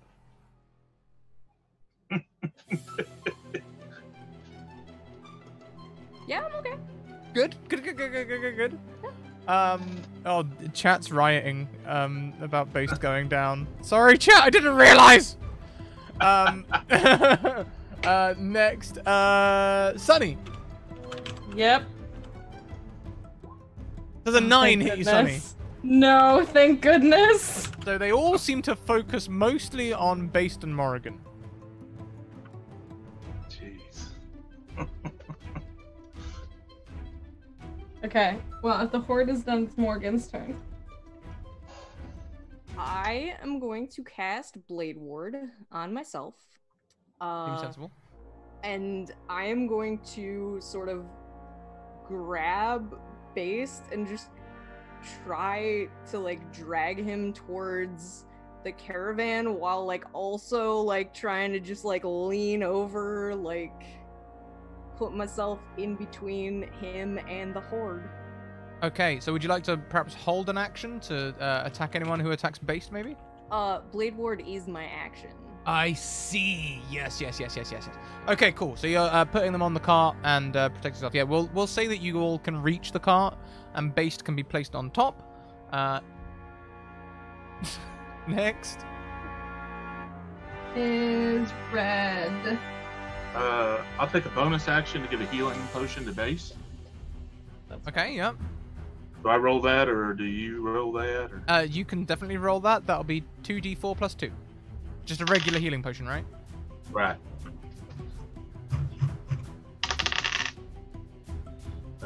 8 points. Based, you have 8 health points. You will splutter awake with the residue of potion on your lips. Oh my! Did we win? Not yet.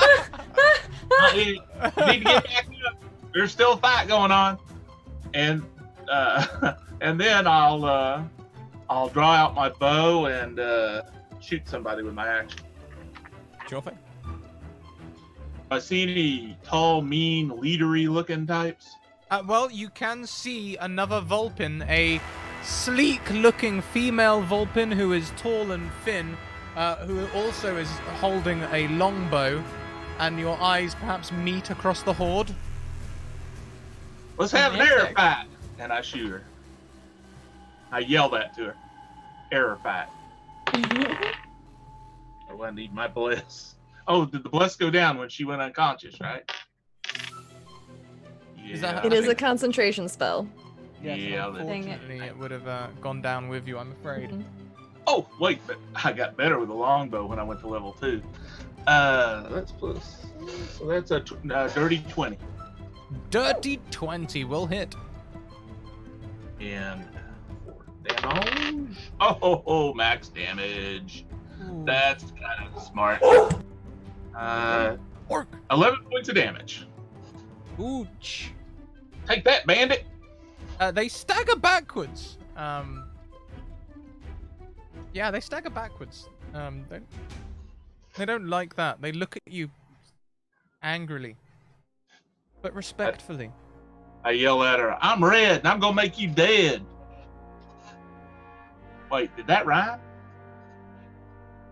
You did it. Now you've multi-classed into bard.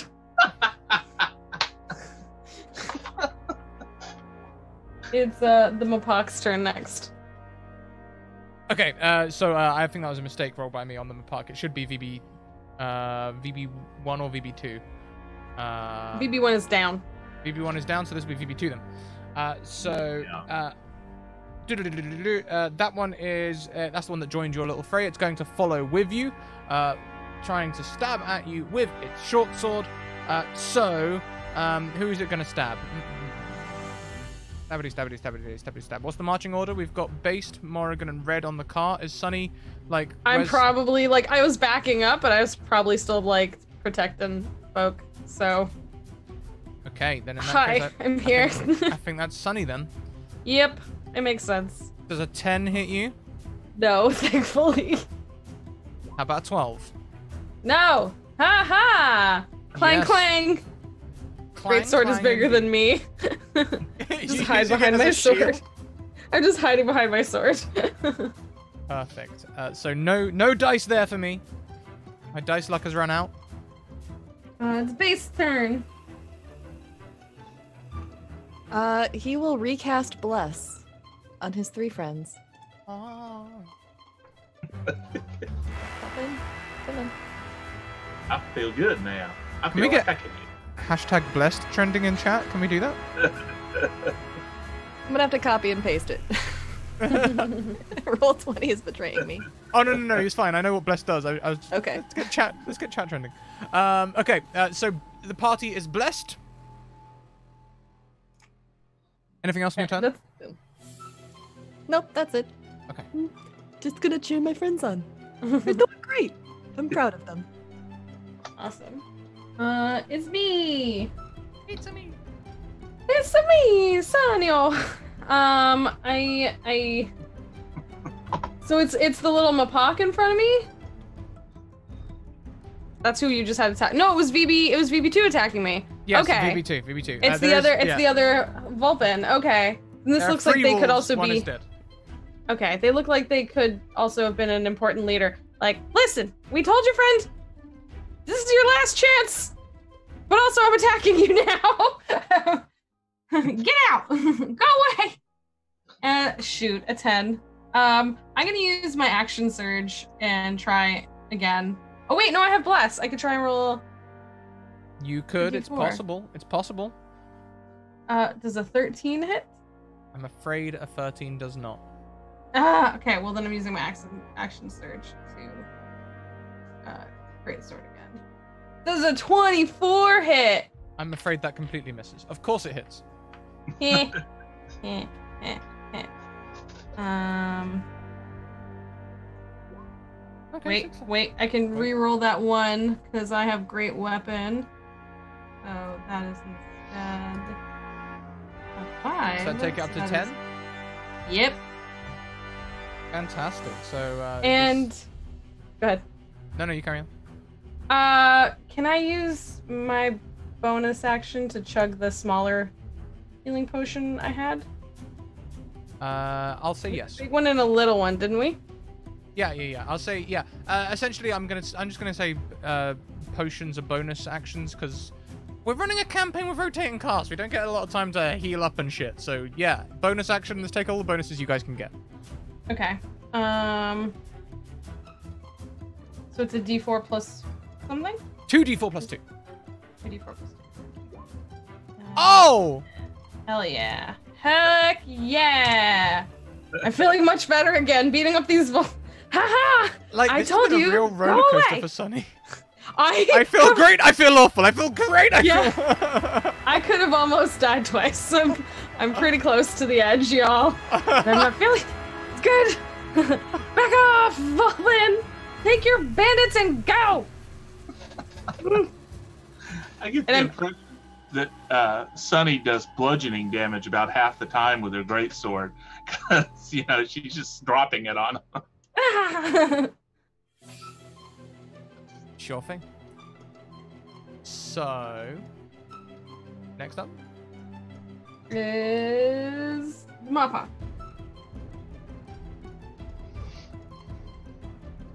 The last person in. Is the Mappa. It's the last person in order, yeah. They're the last. So that's actually in the round. So the only the horde is all Mapak. Everyone else is Vulpins. I think I made a confusing roll in there somewhere. We'll use the number anyway. But so the last one is the archery Vulpin that's going to fire at Red. Oh, okay. Archery Vulpin looks at you across the field. Red draws back their bow and lets loose 2 arrows. 7's going to miss you. See them curse. Like wet their fingers and run it through the fletching on the last arrow. They fire again. Does a 14 hit you? Yeah, it does. It exactly hits me. Take 4 piercing damage.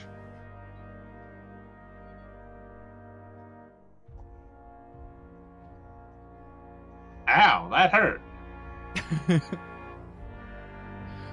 And as you take that damage, that is the end of her turn. Does that take us to the end of the round? I think it does. Yep, that's the last one. Okay, so the carts are rolling towards the entrance. You can see the bark coming closer. It's only 3 carts away now. The horde are still attacking furiously. You see them break part of the line of the perch guard, and they sort of surge into the bark for a second, but the line quickly closes behind them. And they're fighting inside the bark now, just like about maybe a small fist, 6 Mapak maybe.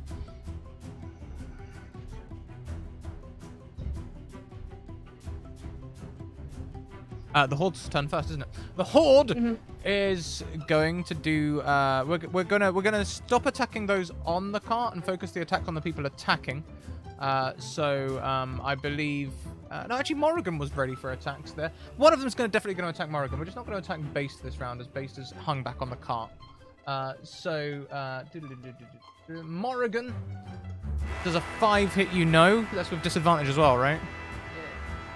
No. Blade Ward just halves damage. Ah, gotcha. So you don't take any damage there. They trying to stab at you, but your Blade Ward is especially effective. Throwing off their accuracy. Red, one of them, whilst you and this Vulpin archer are engaged in this battle, one of them kind of like, wow, a consistent 5. Does a 5 hit you? It does not hit me. Hey, one at a time. And then we'll take the last 2 attacks of the Horde, both on Sunny. Yeah. A 9 doesn't hit you, but does a 20. Yeah, 20 hits, absolutely. At least I got 1 attack off this round. 3 piercing damage. Okay.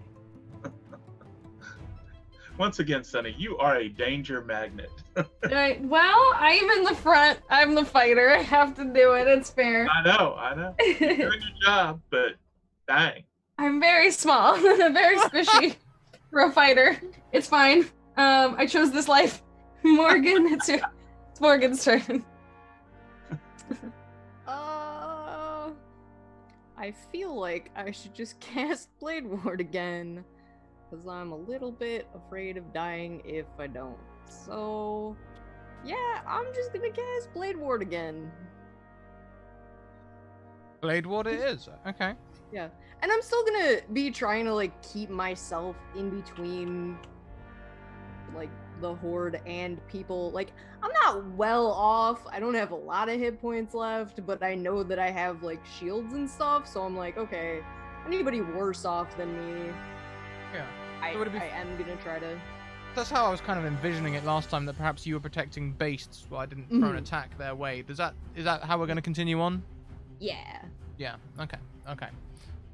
Great. Next then. It's Red. I'm going to continue my duel with the archer lady. And I have my bless back.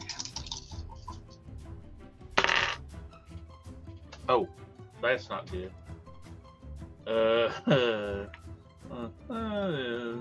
13. A 13 will not hit. Oh, curses. Is that the little guy on the ground distracted me? I've got a bonus action. I'm going to drink my greater healing potion.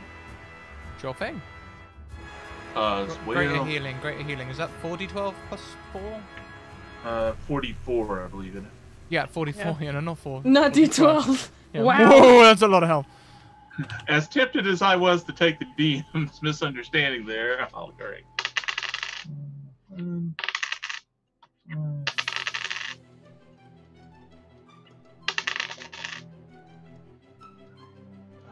13 points of health. Yeah. Ah, that's pretty bad rolling, actually. Yeah, 2 ones. Mm. But it gets me fully healed. So it couldn't have... Can't be bad. Yeah, can't be bad. I only have 18, so that would have taken me to 19 if I had it. Okay. That's everything I do. Back to VB2. I'll try and keep myself between Bast and anybody on the ground, since Bast, he's the healer. Okay. I'm the healer with no healing spells. This is fine. Well, I don't know that. I'm just a simple archer. You know the magics. Oh! No. I forgot. At least is the only one of us that has fallen over so far, so... Red forgot he's 2nd level and has spells now.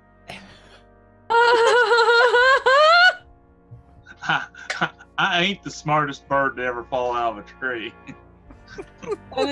That's so good. But, you know, which highlights an important question. How do characters truly know when they've leveled up? You know, when does that moment of discovery happen? Maybe it is, as Red is finding right now on the battlefield. Oh, I've got this magic stuff.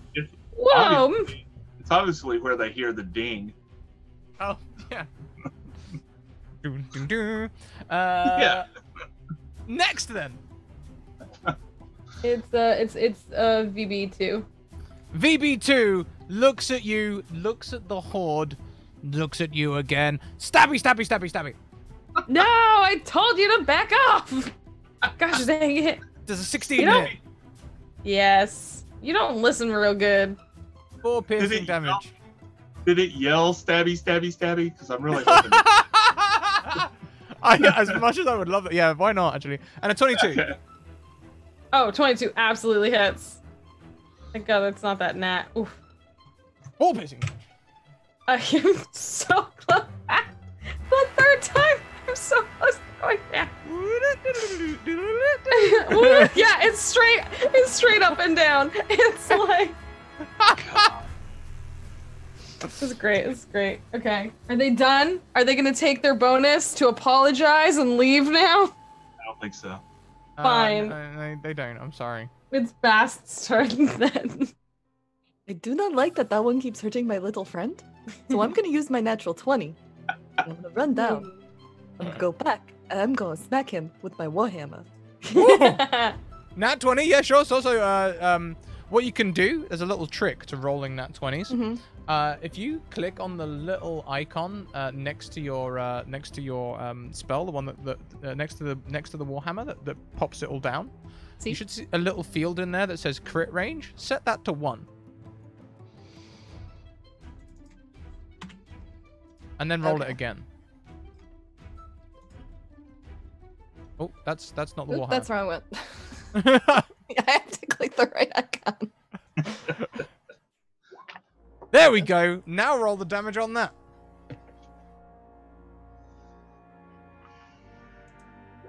Does it not roll for me? You just click on... Yeah, where the dice roll is output, like in the text box, click on the word warhammer there. So where that just appeared, where the 4 and the 19 are, click on that word warhammer there. It should highlight red when you highlight on it. There you go. Dealing 13 points of damage to this Vulpin. They're not liking that at all. They immediately look bloodied as you. How does this blow look? They're bloodied. They're not dead. You know, this is gonna hurt. I'm gonna run up to him and say, "I do not like what you're doing to my little friend. He is very nice. Stop it!" And just gonna beat him. It's like a snoot boop, an angry snoot boop. It's a rolled up newspaper warhammer. I mean, this is a game of animal people. I imagine it's so cartoony, honestly. It's just like. So when you hit its nose, it does the crumple thing, and it's like, it does not look happy about this at all. Anything else on your turn? That's it. Okay, remember to set your crit range back to 20, please. Will do. And then we'll go back to the next player. It's me. So after Bast comes up and boops the snoot, Sunny's like, yeah! Like, actually, can I use my nat 20 as well? Because I'm so inspired by Bast. Yeah. Can I be all like... We just went through the nat 20 rule, how to set a nat 20 so it rolls all nat 20s. Do it. I can do it. And then... LOL, I actually roll... Oh wait, no, that's not a nat 20, but anyways. Whomp. Oh, your roll hasn't come up for me yet. Oh really? I did 19 damage. Whoa! That ought to do it. So as it's kind of from the snoot boot, Sunny, what do you do to this poor creature? I beat it on the head. Like it literally, it's this teeny mouse person with this great sword that is bigger than them, and they literally are like so inspired by Bast's like running in here and like taking on this bandit leader, and they just like they are almost down, like honestly, but they wheel the sword back and like just lift it and drop it so that it comes down like probably flat side like, and the sort of thing where they would see stars over their head, like whap.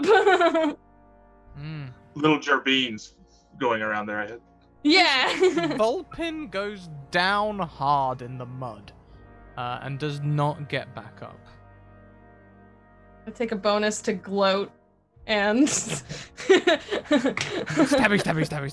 I stand here next to like Based, like I turn to them and turn to him, and I'm like, yeah, bandits, go away.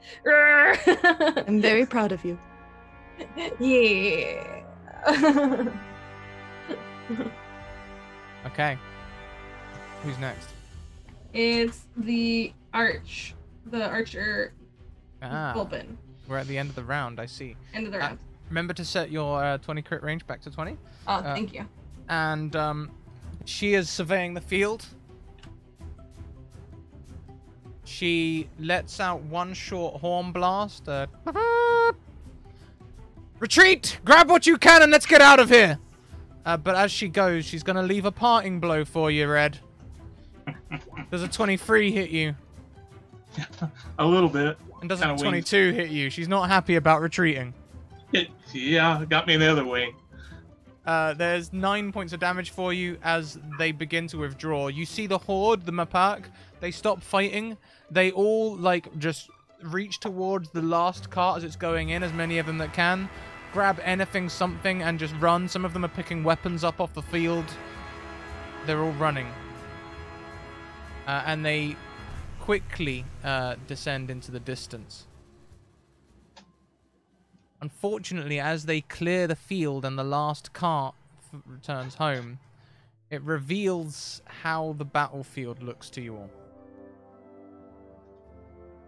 There are a number of perch guards down here. There are also what looks like some civilians down in the mud. You can see broken equipment and the perch guard are rushing forward, and some of them are cheering like, yeah, and don't come back, we'll have another one for you. But more of them, less taken up with the battle, are looking around, and some are trying to tend to friends. And this has been devastating. This is the biggest attack the city has ever seen, and you've lost people in this fight. Can I still see the leader that shot me with the arrow? I'm gonna have the whole field retreating. Wow, okay. I just wanted a parting gift, but I understand. Yeah, the advantage of being the retreater is you. Yeah. Run, you know.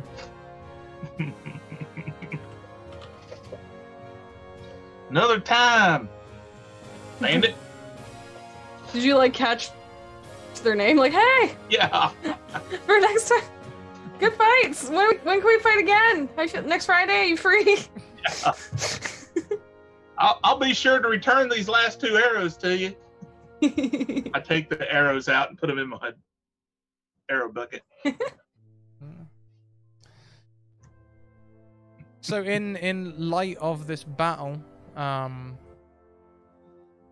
people start picking up the people on the ground. They're putting them on stretchers and trying to carry the dead back up to the trees where they can receive a proper burial and ceremonies. What do you I'll go do? around.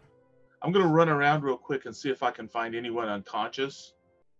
And I've got 2 cure wound spells that I forgot I had. And I'll use it to try and save people.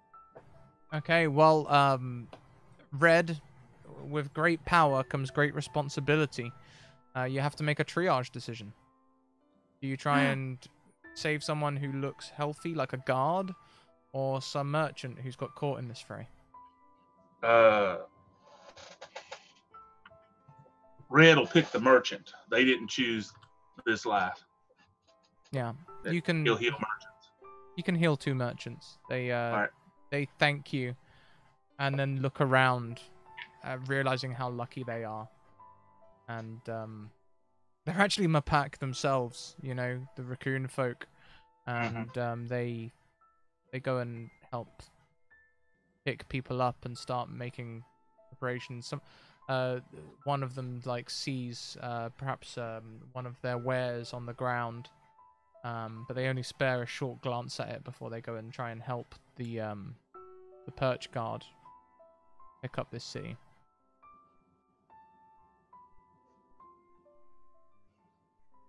Yeah, Sunny is like limping.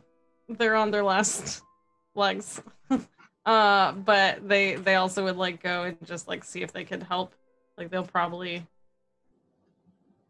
use their great sword as like a crutch if they need to like help them lift someone else also onto it and like carry, like, I don't know. They're strong, but they are small and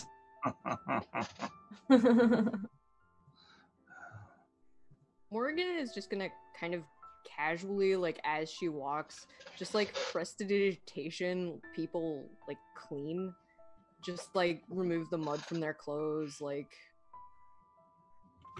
and bodies, I guess. But yeah, you can do that. You can even hide wounds, you know, so that they look sort of like the beginnings of more preparations. Mm-hmm. And not like just like people like in the mud, but you know, like walk past guards and like clean them off, like, but not like just. She's trying to look real casual about it, like just as she walks past someone, just woo, and they're clean now. The cleric's gonna cast Goodberry, and he's gonna get 10 berries, and however many he can help on either side of the fight. He will save as many lives as he can. It restores 1 HP for each person. So again, you have decisions to make. You said on either side of the fight, you've got there are still some merchants down, there are some perch guard down, and there are at least the 2 Vulpin, if not a bunch of Mapak bandits as well. Can he split it? Yeah, you can split it. You have 10 berries you can pick. Okay. A couple of the bandits, a couple of the guards, and a couple of the merchants. Okay, so the only important question there then is, do you choose one of the Vulpin leaders or one of the Mapak followers? One Or of the split followers. those followers. Okay, and then what they come around, they're on 1 HP. You know, they're still badly wounded, so they're not in perhaps condition to run away or anything. Are you essentially the perch guard are going to arrest them? Which they probably do actually. Yeah, they'll come and thank you for your services. So you do hear someone comment that should have been that could have gone to one of the guards, or that could have gone to one of the merchants. That sort of comment, but everyone has an opportunity to change. Who knows? Yeah. Maybe their life will take a different path. Yeah, I think it's easier to criticize a decision than it is to make a decision, and some people seem to understand that. The guard captain certainly does, and he places a wing on your arm, on your spines, and thank you for your services. You too, Red. It's been a terrible day, but we'll recover from this. But you can see in his eyes, in his bird-like eyes, there is a deep anger. A simmer sort of behind the surface. You can tell he's keeping it together.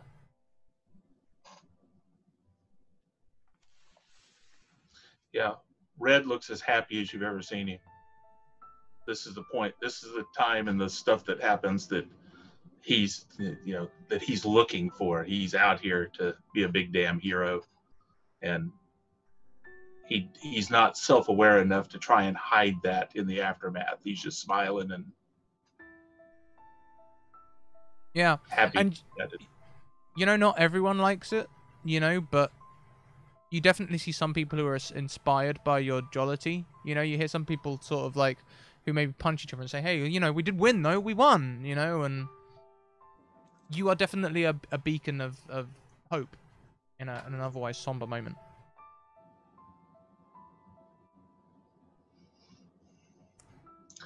Sonny, you doing okay? Yeah, so he's like, yeah, I'm okay. And they're like trying to help, but they themselves are very wounded. Very wounded. I held my magic healing spells back just in case you went down. Yeah, that's it. That's what I did. I held those back just in case. Wait, when did you get magic Wait, huh? When did that happen? Oh, well, back before I left the university in the sticks, I learned some magic. I hadn't been able to do it till here just recently, and that makes it out on the road in the heat of the moment, in the battle. Yeah, it just came to me. Dormant week of the university. Yeah.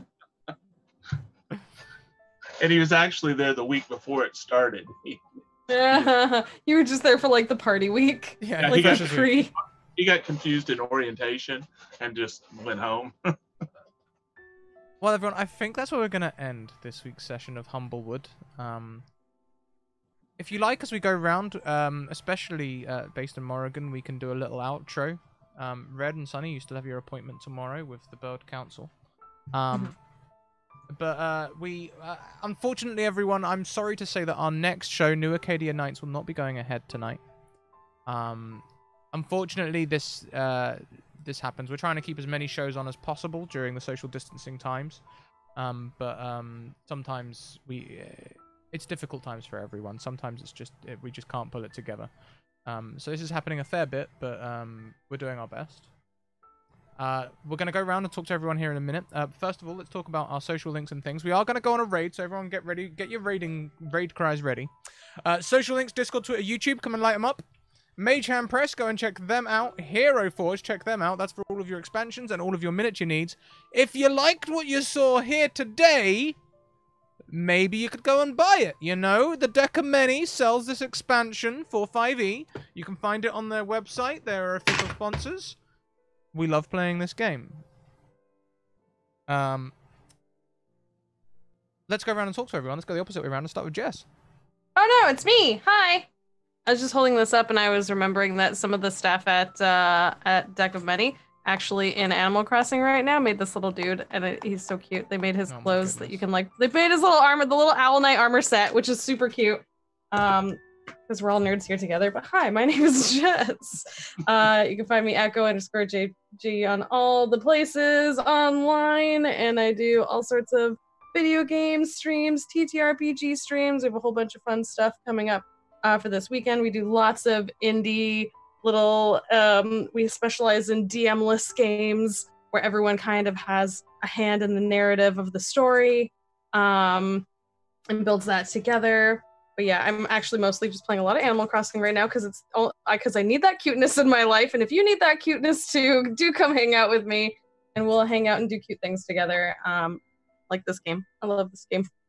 I just always imagine everything is cartoony and sweet, even as we're like bonking foxes on the head. They're just sleeping. It's fine. It's fine. That reminds me of a story from Alice's childhood. There was a dead fox on their drive one time. Well, her nan and granddad lived on a farm, so they often had predators trying to make off with chickens and stuff, and it was clearly one that as an adult you could tell her granddad had shot. But like she was like, "Oh, what's going on there?" And she was like, "It's sleeping. What's all that red stuff? Juice." Oh, okay. Like yeah. Next around we have Audrey Arcana. Hello, yes, I am Audrey at Audrey Arcana on Twitter.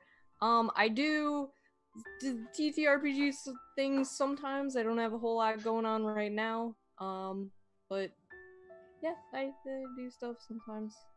And yeah, I guess just in general, I think Morgan is very much like put off by this whole battle thing. I'm looking forward to spending some time in a library after this one. And your character is indeed given permission to head to the Avium to go and study the books there. The Avium, you know, is a university, which is not in... It will be a journey away. Maybe we'll see you in the future. We'll find out. Next around, we have the Hype Goblin, Sarah. Hi. Yeah, I'm the Hype Goblin on all the social medias, including here on Twitch. I also do the TTRPG things on my channel, as well as a variety of video games. So if you like that sort of stuff, I'm here nearly every day. And I think Mr. Bumble Bunching will be helping with burials and then moving on to see where else he can be of use. Oh. Mm-hmm. Oh. But you all did wonderful. Such a sweet, sweet bean. Such a sweet bean. I have a feeling if you're amenable, the Bird Council might have wanted perhaps you to accompany them supplies down towards the Winnowing Reach and